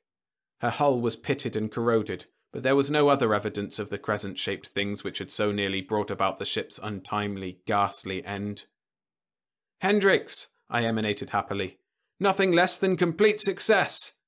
And that's ours right now. They're gone, all of them." I slipped the contrivances from my shoulders and ran back to the other side of the ship. Hendricks was executing some weird sort of dance, patting the containers, swinging them wildly about his body with an understandable fondness. "Come inside, you idiot," I suggested, "and tell us how you did it. And see how it feels to be a hero." "It was just luck," Hendricks tried to make us believe a few minutes later, when Kincaid, Corrie and myself were through slapping his back and shaking his hands. "When you, sir, splashed into the water, I had just torn off my mask. I saw some of the water fall on one of the things clustered about your helmet, and I distinctly heard it hiss as it fell. And where it fell, it made a ragged hole which very slowly closed up, leaving a dim spot in the tentacle where the hole had been. As I figure it, the water, to put it crudely, short-circuited the electrical energy of the things. That too is just a guess, but I think it's a good one. Of course, it was a long chance, but it seemed like our only one. There was nothing more or less than acidulated water in the containers, and the air flasks, of course, were merely to supply the pressure to throw the water out in a powerful spray. It happened to work, and there isn't anybody any happier about it than I am. I'm young, and there's lots of things I want to do before I bleach my bones on a little deserted world like this that isn't important enough to even have a name." That was typical of Hendricks. He was a practical scientist, willing and eager to try out his own devices. A man of action first, as a man should be. None of us, I think, spent a really easy moment until the Ertak was back at base. Our outer hull was weakened by at least half, and we were obliged to increase the degree of vacuum there and thus place the major portion of the load on the inner skin. It was a ticklish business, but those old ships were solidly built, and we made it. As soon as I had completed my report to the chief, the Ertak was sent instantly to a secret field under heavy guard and a new outer hull put in place. "This can't be made public," the chief warned me. "It would ruin the whole future of space travel, as people are just learning to accept it as a matter of course. You will swear your men to utter secrecy, and pass me your word, in behalf of your officers and yourself, that you will not divulge any details of this trip." The scientists, of course, questioned me for days. They turned up their noses at the crude apparatus Hendricks had made, and which had saved the Ertak and all her crew, but they kept it, I noticed, for future reference. All ships were immediately supplied with devices very similar, but more compact, the use of which only chief officers knew, and the scientists, to my knowledge, never did improve greatly on the model made for them by my third officer. Whether or not these devices were ever used, I do not know. The Silver Sleeves at base are a close-mouthed crew.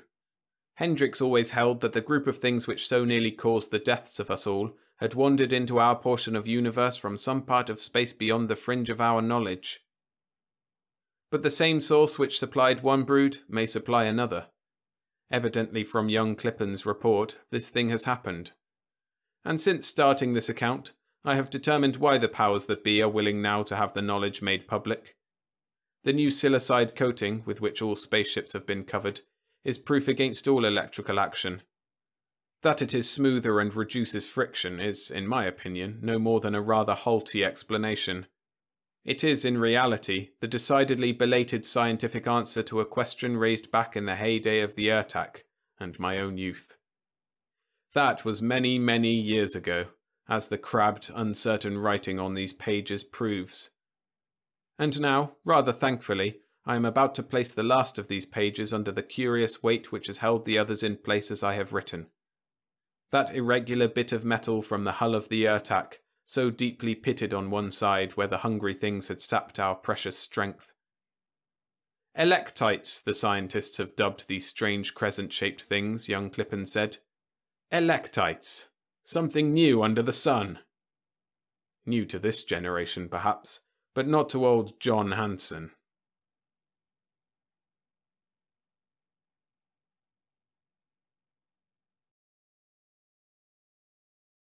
Remember to hit the like button if you're enjoying the stories. Thanks. The Snowbank Orbit by Fritz Leiber. Narrated by William Skye. Earth could not stop the enemy's remorseless advance from outer space. Neither could the enemy. The pole stars of the other planets cluster around Polaris and Octans, but Uranus spins on a snobbishly different axis between Aldebaran and Antares. The bull is her coronet and the scorpion her footstool. Dear blousy old bitch planet, swollen and pale and cold, mad with your Shakespearean moons, white mottled as death from Venerian plague, spinning on your side like a poisoned pregnant cockroach, rolling around the sun like a fat drunken floozy with green hair rolling on the black floor of an infinite barroom. What a sweet last view of the solar system you are for a clean-cut young spaceman. Grunfeld chopped off that train of thought short. He was young, and the first interstellar war had snatched him up, and now it was going to pitch him and 20 other Joes out of the system on a fast curve breaking around Uranus. And so what? He shivered to get a little heat, and then applied himself to the occulted star he was tracking through Prospero's bridge telescope. The star was a 20th planetary diameter into Uranus, the crossline showed, a glint almost lost in pale green. That meant its light was bulleting 1,600 miles deep through the 7th planet's thick hydrogen atmosphere, unless he were seeing the star on a mirage trajectory, and at least its depth agreed with the time since rim contact. At 2,000 miles, he lost it. That should mean 2,000 miles plus of hydrogen soup above the methane ocean, an America-wide layer of gaseous gunk for the captain to play the mad hero in with the fleet.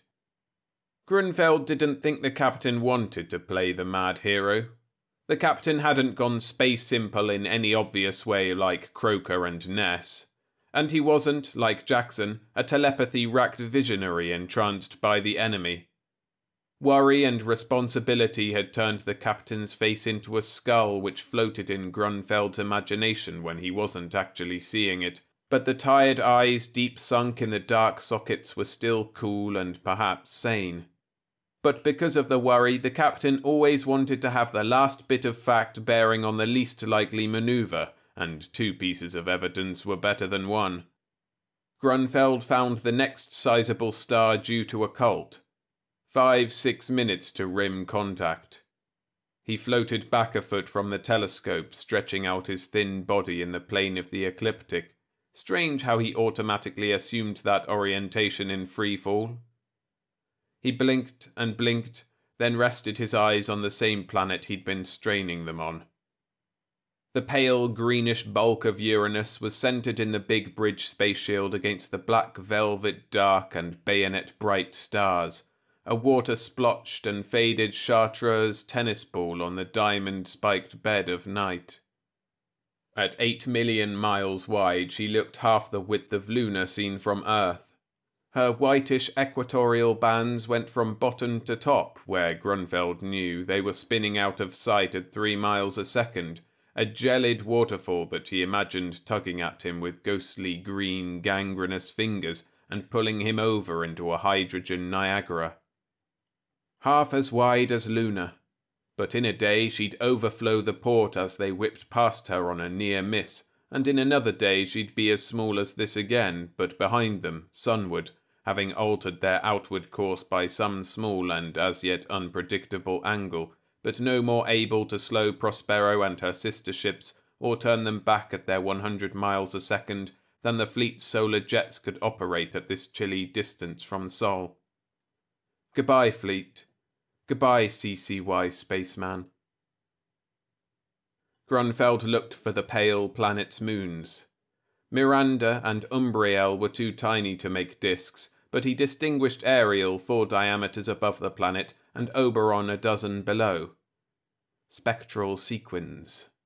If the fleet were going to get a radio signal from any of them, it would have to be Titania, occulted now by the planet and the noisy natural static of her roiling hydrogen air and seething methane seas. but it had always been only a faint hope that there were survivors from the first Uranus expedition. Grunfeld relaxed his neck and let his gaze drift down across the curving, star-bordered forward edge of Prospero's huge mirror and the thin jutting beams of the port lattice arm to the dim red-lit gauges below the space shield. Forward skin temperature 7 degrees Kelvin. Almost low enough for helium to crawl if you had some helium. Prospero's insulation, originally designed to hold out solar heat, was doing a fair job in reverse. Aft, sunward, skin temperature 75 degrees Kelvin. Close to that of Uranus's sunlit face. Check. Cabin temperature 43 degrees Fahrenheit. Brr. The captain was a miser with the chem fuel remaining, and rightly, if it were right to drag out life as long as possible in the empty icebox beyond Uranus. Gravities of acceleration 0. Many other zeros. The 4 telltales for the fleet unblinkingly glowed dimmest blue, one each for Caliban, Snug, Moth, and Starveling, following Prospero in line astern on slave automatic, though for months inertia had done all 5 ships piloting. Once the buttons had been green, but they'd wiped that colour off the boards because of the enemy. The gauges still showed their last maximums. Skin 793 Kelvin, cabin 144 Fahrenheit, gravs 3.2. All of them hit almost a year ago when they'd been acing past the sun. Grunfeld's gaze edged back to the 5 bulbous pressure suits, once more rigidly upright in their braced racks, that they'd been wearing during that stretch of acceleration inside the orbit of Mercury. He started.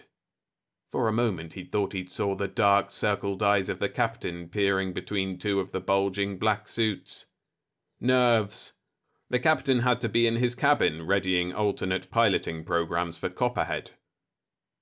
Suddenly Grunfeld jerked his face back toward the space shield so violently that his body began very slowly to spin in the opposite direction. This time he thought he saw the enemy's green flashing near the margin of the planet. Bright green, viridian, far vivider than that of Uranus herself. He drew himself to the telescope and feverishly studied the area. Nothing at all. Nerves again. If the enemy were much nearer than a light minute, Jackson would esp it and give warning. The next star was still 3 minutes from rim contact.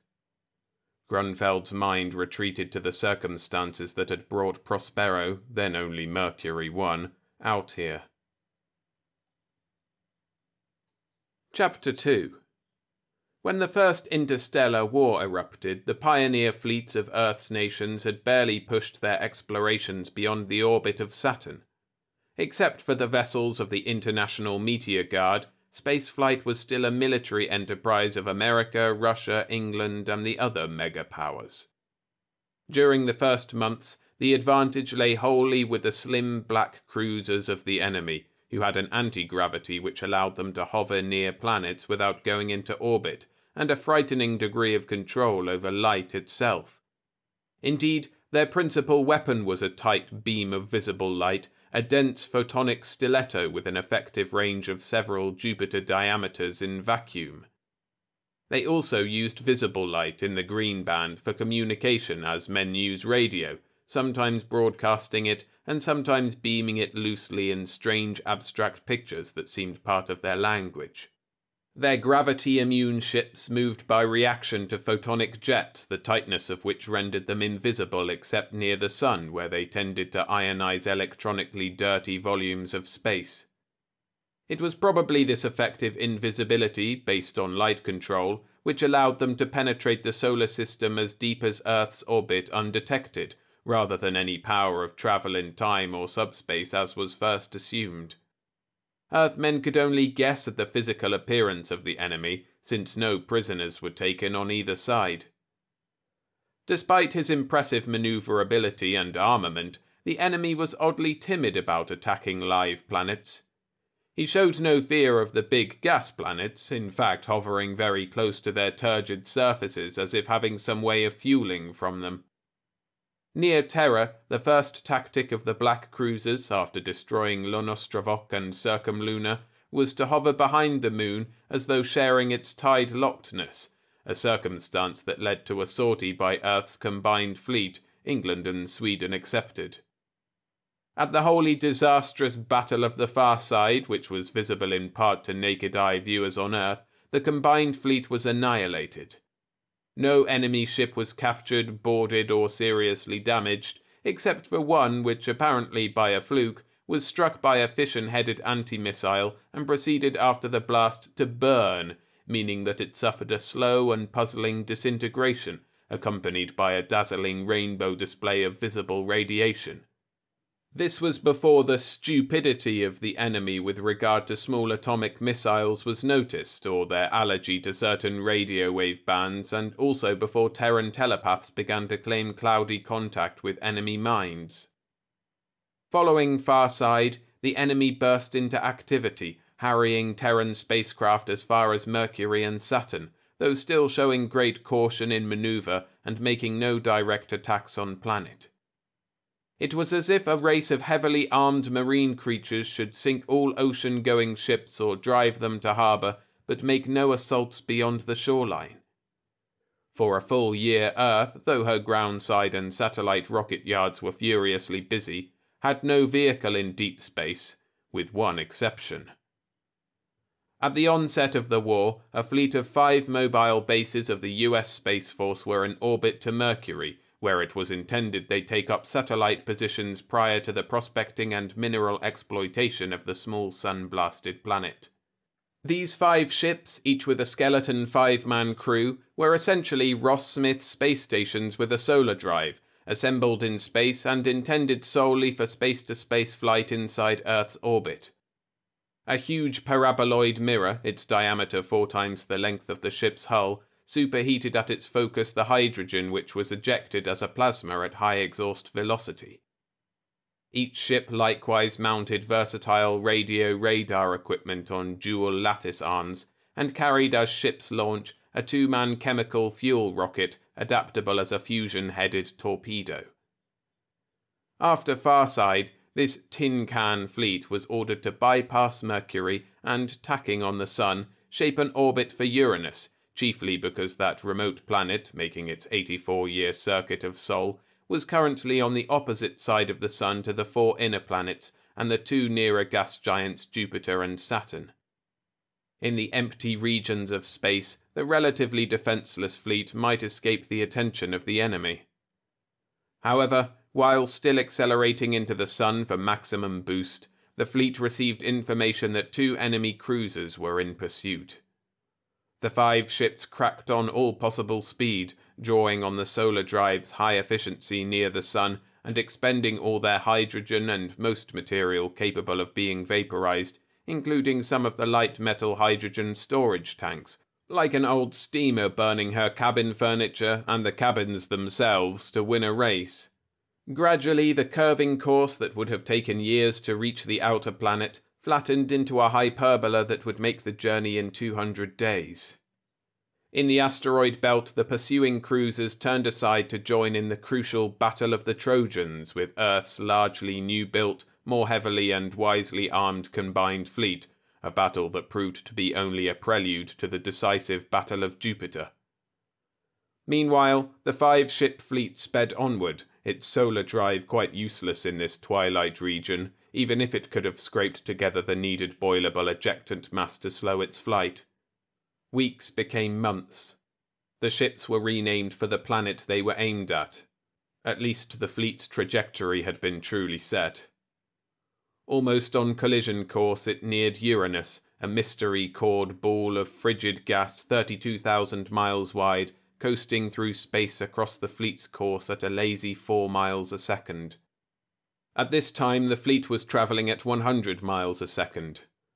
Beyond Uranus lay only the interstellar night into which the fleet would inevitably vanish. Unless, Grunfeld told himself, unless the fleet shed its velocity by ramming the gaseous bulk of Uranus. This idea of atmospheric braking on a grand scale had sounded possible at first suggestion half a year ago, a little like a man falling off a mountain or from a plane and saving his life by dropping into a great thickness of feathery new-fallen snow. Supposing her solar jet worked out here and she had the reaction mass, Prospero could have shed her present velocity in 5 hours, decelerating at a comfortable 1 g. But allowing her 12,000 miles of straight-line travel through Uranus's frigidy, soupy atmosphere, and that might be dipping very close to the methane seas blanketing the planet's hypothetical mineral core, Prospero would have 2 minutes in which to shed her velocity. 2 minutes at 150 Gs. Men had stood 40 and 50 Gs for a fractional second. But for 2 minutes... Grunfeld told himself that the only surer way to die would be to run into a section of the enemy fleet. According to one calculation, the ship's skin would melt by heat of friction in 90 seconds, despite the low temperature of the abrading atmosphere. The star Grunfeld had been waiting for touched the hazy rim of Uranus. He drifted back to the eyepiece and began to follow it in as the pale planet's hydrogen muted its diamond brilliance. Chapter 3. In the aft cabin, lank, hairy-wristed Croker pinned another blanket around Black Jackson as the latter shivered in his trance. Then Croker turned on a small light at the head of the hammock. "Captain won't like that," plump pale Ness observed tranquilly from where he floated in womb position across the cabin. "Enemy can feel a candle of our light, Captain says, 10 million miles away."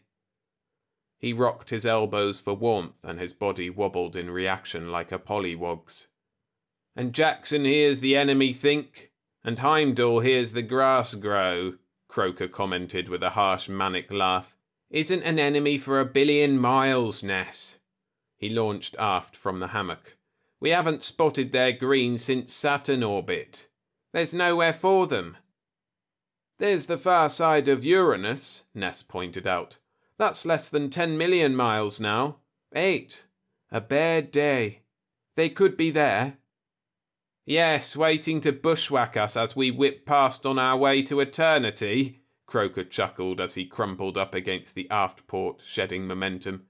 "That's likely, isn't it, when they didn't have time for us back in the belt?"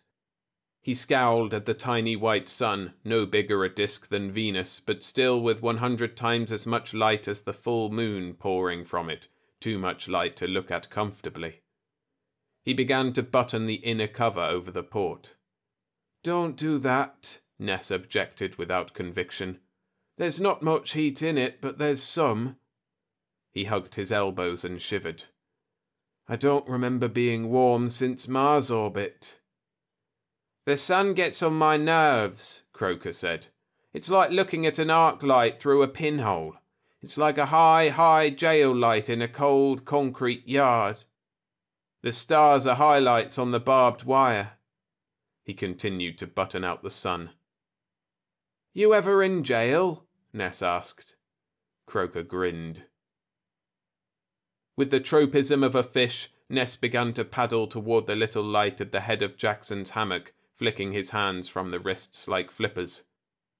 "I got one thing against the sun," he said quietly. "It's blanketing out the radio. I'd like us to get one more message from Earth. We haven't tried rigging our mirror to catch radio waves. I'd like to hear how we won the Battle of Jupiter." "If we won it," Croker said. "Our telescopes show no more green around Jove," Ness reminded him. "We counted 27 rainbows of enemy cruisers burning. Captain verified the count." "Repeat, if we won it." Croker pushed off and drifted back toward the hammock. "If there was a real victory message, they'd push it through, even if the sun's in the way and it takes 3 hours to catch us. People who win shout." Ness shrugged as he paddled. "One way or the other, we should be getting the news soon from Titania Station," he said. "They'll have heard." "If they're still alive and there ever was a Titania Station," Croker amended, backing air violently to stop himself as he neared the hammock. "Look, Ness, we know that the first Uranus expedition arrived. At least they set off their flares. But that was 3 years before the war, and we haven't any idea of what's happened to them since, and if they ever managed to set up housekeeping on Titania, or Ariel, or Oberon, or even Miranda, or Umbriel. At least if they built a station that could raise Earth, I haven't been told. Sure thing Prospero hasn't heard anything, and we're getting close. I won't argue, Ness said. Even if we raise 'em, it'll just be hello goodbye with maybe time between for a battle report. And a football score and a short letter from home, 10 seconds per man as the station fades. Croker frowned and added, if Captain had cottoned to my idea, 2 of us at any rate could have got off this express train at Uranus. Tell me how, Ness asked dryly. How? Why, one of the ship's launches. Replace the fusion head with the cabin. Put all the chem fuel in the tanks instead of divvying it between the ship and the launch. I haven't got the brain for math Copperhead has, but I can subtract, Ness said, referring to Prospero's piloting robot. Fully fueled, one of the launches has a max velocity change in freefall of 30 miles per second. Use it all in braking and you've only taken 30 from 100. The launch is still going past Uranus and out of the system at 70 miles a second. You didn't hear all my idea, Croker said. You put piggyback tanks on your launch and top them off with the fuel from the other 4 launches. Then you've got 100 miles of braking and a manoeuvring reserve. You only need to shed 90 miles anyway. 10 miles a second's the close circumuranium velocity. Go into circumuranium orbit and wait for Titania to send their jeep to pick you up. Have to start the manoeuvre 4 hours this side of Uranus, though. Take that long at 1G to shed it. Cute, Ness conceded. Especially the jeep. But I'm glad just the same we've got 70% of our chem fuel in our ship's tanks instead of the launches. We're on such a bullseye course for Uranus, Copperhead really pulled a miracle plotting our orbit, that we may need a sidewise shove to miss her. If we slapped into that cold hydrogen soup at our 100 MPS... Croker shrugged. We still could have dropped a couple of us, he said. Captain's got to look after the whole fleet, Ness said. You're beginning to agitate, Croker, like you was Grunfeld, or the captain himself. But if Titania's station's alive, a couple of men dropped off would do the fleet some good. Stir Titania up to punch a message through to Earth and get a really high-speed retrieve and rescue ship started out after us, if we've won the war. But Titania's station's dead, or never was, not to mention its jeep. And we've lost the Battle of Jupiter. You said so yourself, Ness asserted owlishly. Captain's got to look after the whole fleet. Yeah, so he kills himself fretting and the rest of us die of old age in the outskirts of the solar system. Join the Space Force and see the stars. Ness, do you know how long it'd take us to reach the nearest star, except we aren't headed for her, at our 100 MPS? 8,000 years. That's a lot of time to kill, Ness said. Let's play chess. Jackson sighed and they both looked quickly at the dark, unlined face above the cocoon, but the lips did not flutter again, or the eyelids. Croker said, Suppose he knows what the enemy looks like. I suppose, Ness said, when he talks about them it's as if he was their interpreter. How about the chess? Suits. Knight to King Bishop 3. Knight to King Knight 2, 3rd floor. Hey, I meant flat chess, not 3D, Croker objected. That thin old game? Why, I no sooner start to get the position really visualised in my head than the game's over. I don't want to start a game of 3D with Uranus only 18 hours away. Jackson stirred in his hammock. His lips worked. He breathed. Croker and Ness instantly watched him. I wonder if he really is inside the enemy's mind, Ness said. He thinks he speaks for them, Croker replied, and the next instant felt a warming touch on his arm and looked sideways and saw dark circled eyes in a skull-angular face under a battered cap with a tarnished sunburst. Damn, thought Croker, How does the captain always know when Jackson's going to talk? They are waiting for us on the other side of Uranus, Jackson breathed. His lips trembled into a smile and his voice grew a little louder, though his eyes stayed shut. They're welcoming us. They're our brothers. The smile died. But they know they got to kill us. They know we got to die. The hammock with its tight swathed form began to move past Croker, and he snatched at it. The captain had pushed off from him for the hatch leading forward. Grunfeld was losing the new star at 2,200 miles into Uranus when he saw the 2 viridian flares flashing between it and the rim. Each flash was circled by a fleeting bright green ring like a mist halo. He thought he'd be afraid when he saw that green again, but what he felt was a jolt of excitement that made him grin. With it came a touch on his shoulder. He thought, the captain always knows. Ambush, he said. At least 2 cruisers. He yielded the eyepiece to the captain. Even without the telescope he could see those incredibly brilliant green flickers. He asked himself if the enemy was already gunning for the fleet through Uranus. The blue telltales for Caliban and Starveling began to blink. They've seen it too, the captain said. He snatched up the mic, and his next words rang through the Prospero. Rig ship for the Snowbank orbit. Snowbank orbit with Stinger. Mr. Grunfeld, raise the fleet. Aft, Croker muttered. Rig our shrouds, don't he mean? Rig shrouds and firecrackers mounted on 4th of July rockets. Ness said, Cheer up. Even the longest strategic withdrawal in history has to end sometime. Chapter 4. 3/4 of a day later, Grunfeld felt a spasm of futile fear and revolt as the pressure suit closed like a thick-fleshed carnivorous plant on his drugged and tired body. Relax, he told himself. Fine thing if you cooked up a fuss when even Croker didn't. He thought of 40 things to recheck. Relax, he repeated. The work's all over. All that matters is in Copperhead's memory tanks now, or will be as soon as the captain's suited up. The suit held Grunfeld erect, his arms at his sides, the best attitude, except he was still facing forward, for taking high G, providing the ship herself didn't start to tumble. Only the cheek pieces and visor hadn't closed in on his face, translucent hand-thick petals as yet unfolded.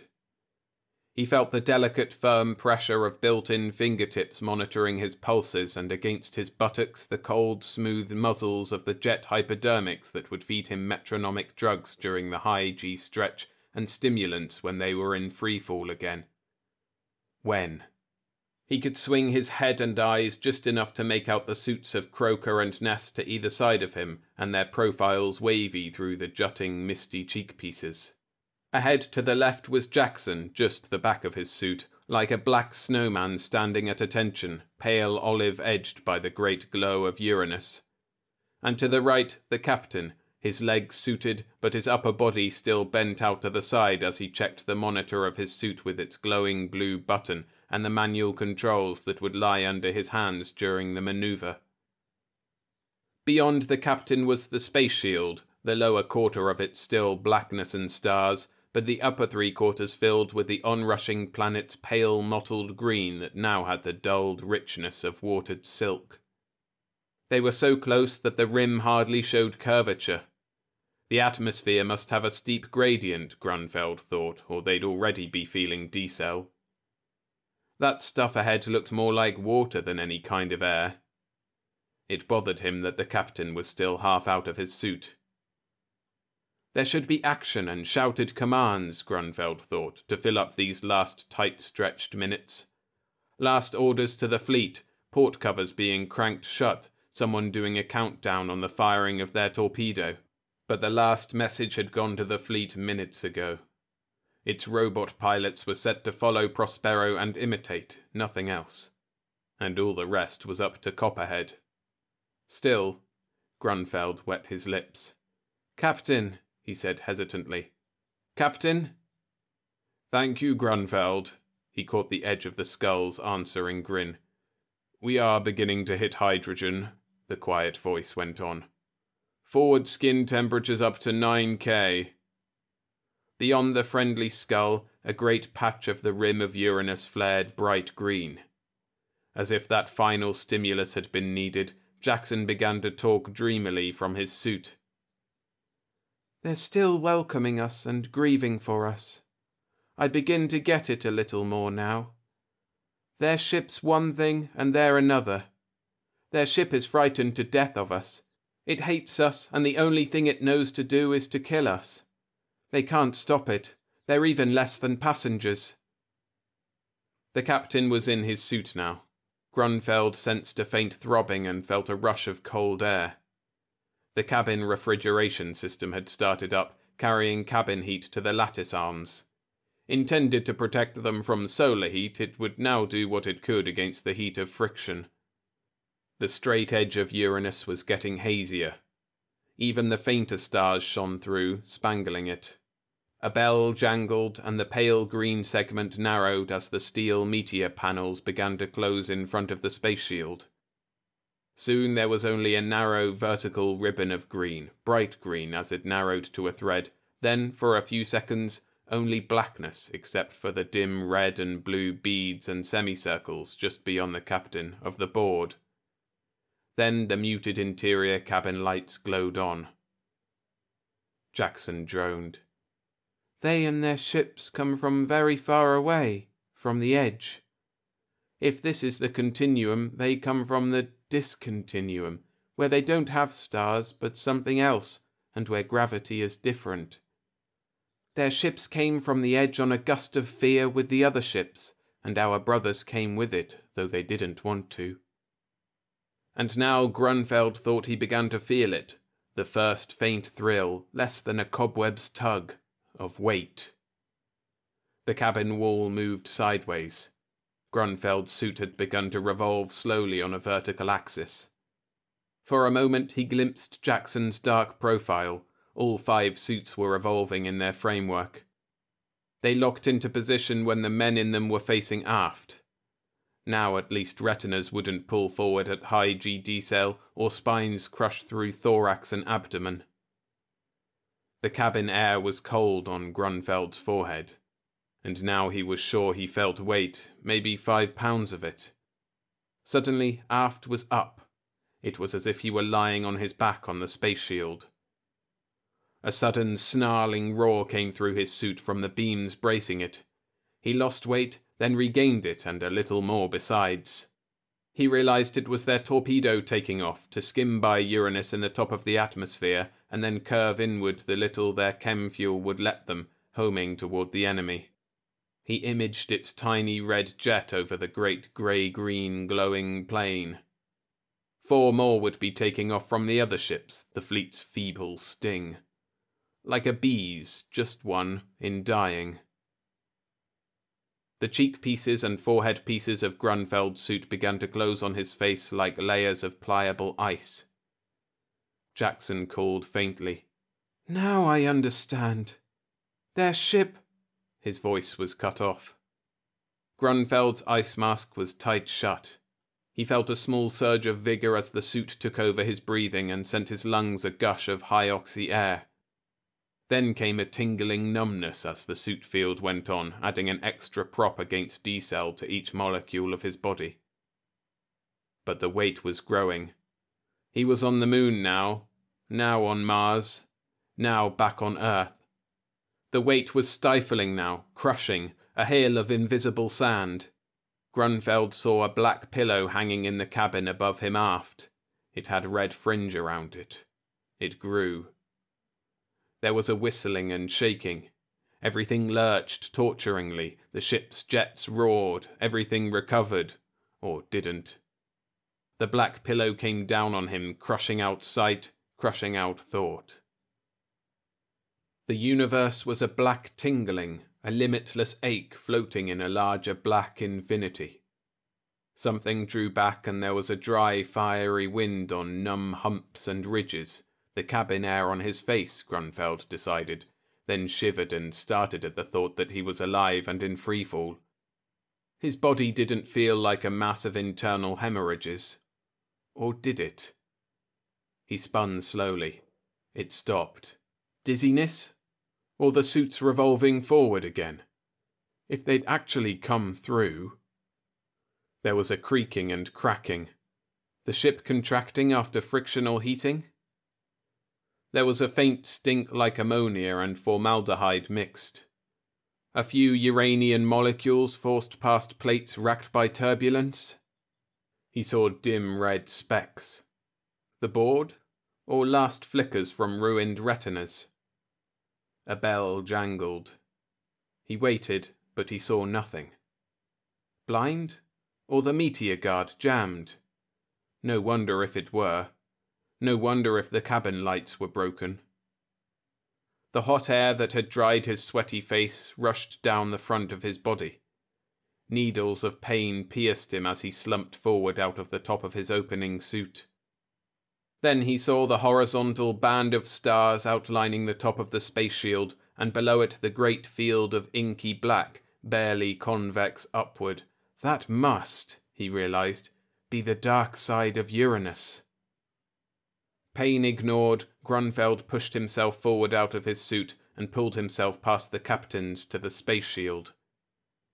The view stayed the same, though broadening out. Stars above, a curve-edged velvet black plane below. They were orbiting. A pulsing, colour-changing glow from somewhere showed him twisted stumps of the radio lattices. There was no sign of the mirror at all. It must have been torn away or vaporized completely in the fiery turbulence of decel. New maxes showed on the board.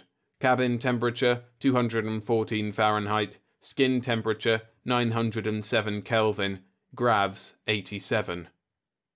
Then, in the top of the space field, almost out of vision, Grunfeld saw the source of the pulsing glow, two sharp-ended ovals flickering brightly all colours against the pale starfields, like two dead fish phosphorescing.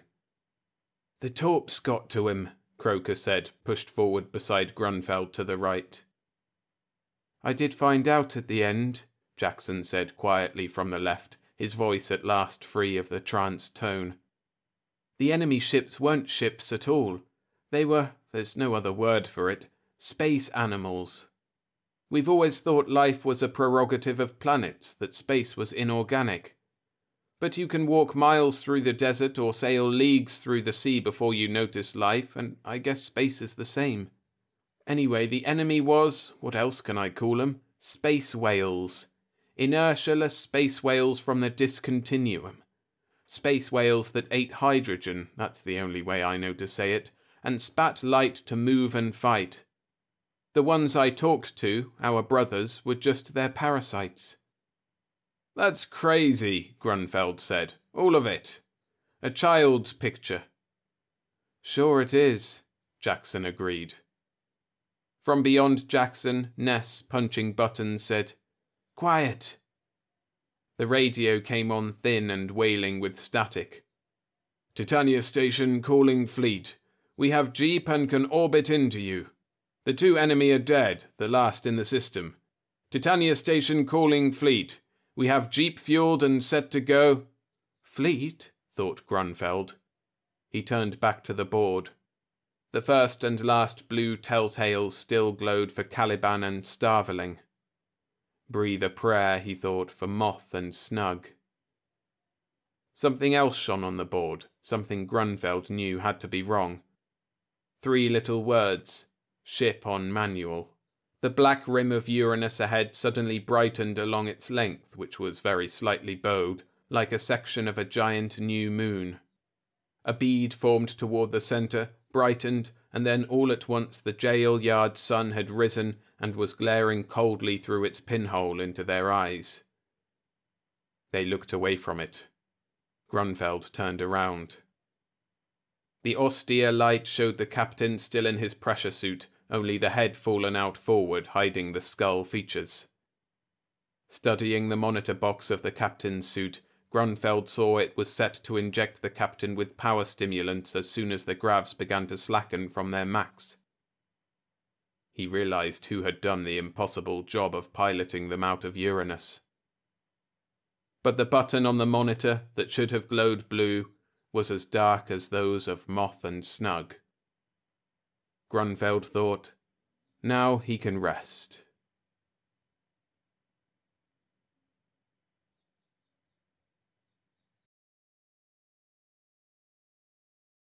Thanks for listening. These stories are made possible by all the wonderful people who support the channel by liking and subscribing, and especially those who support me on Patreon. Over there you can get exclusive novelettes, the titles of which you can see on screen, with more coming out every month. That and ad-free video and audio versions of all stories. So head to patreon.com/storiesfromthesky_SFF, link in the description, to sign up. Your support is very much appreciated. And if you'd like another compilation like this one, you can check out my 5 sci-fi short stories about alien arrival, when they arrive not necessarily seeking conflict. A link to that video is on screen now.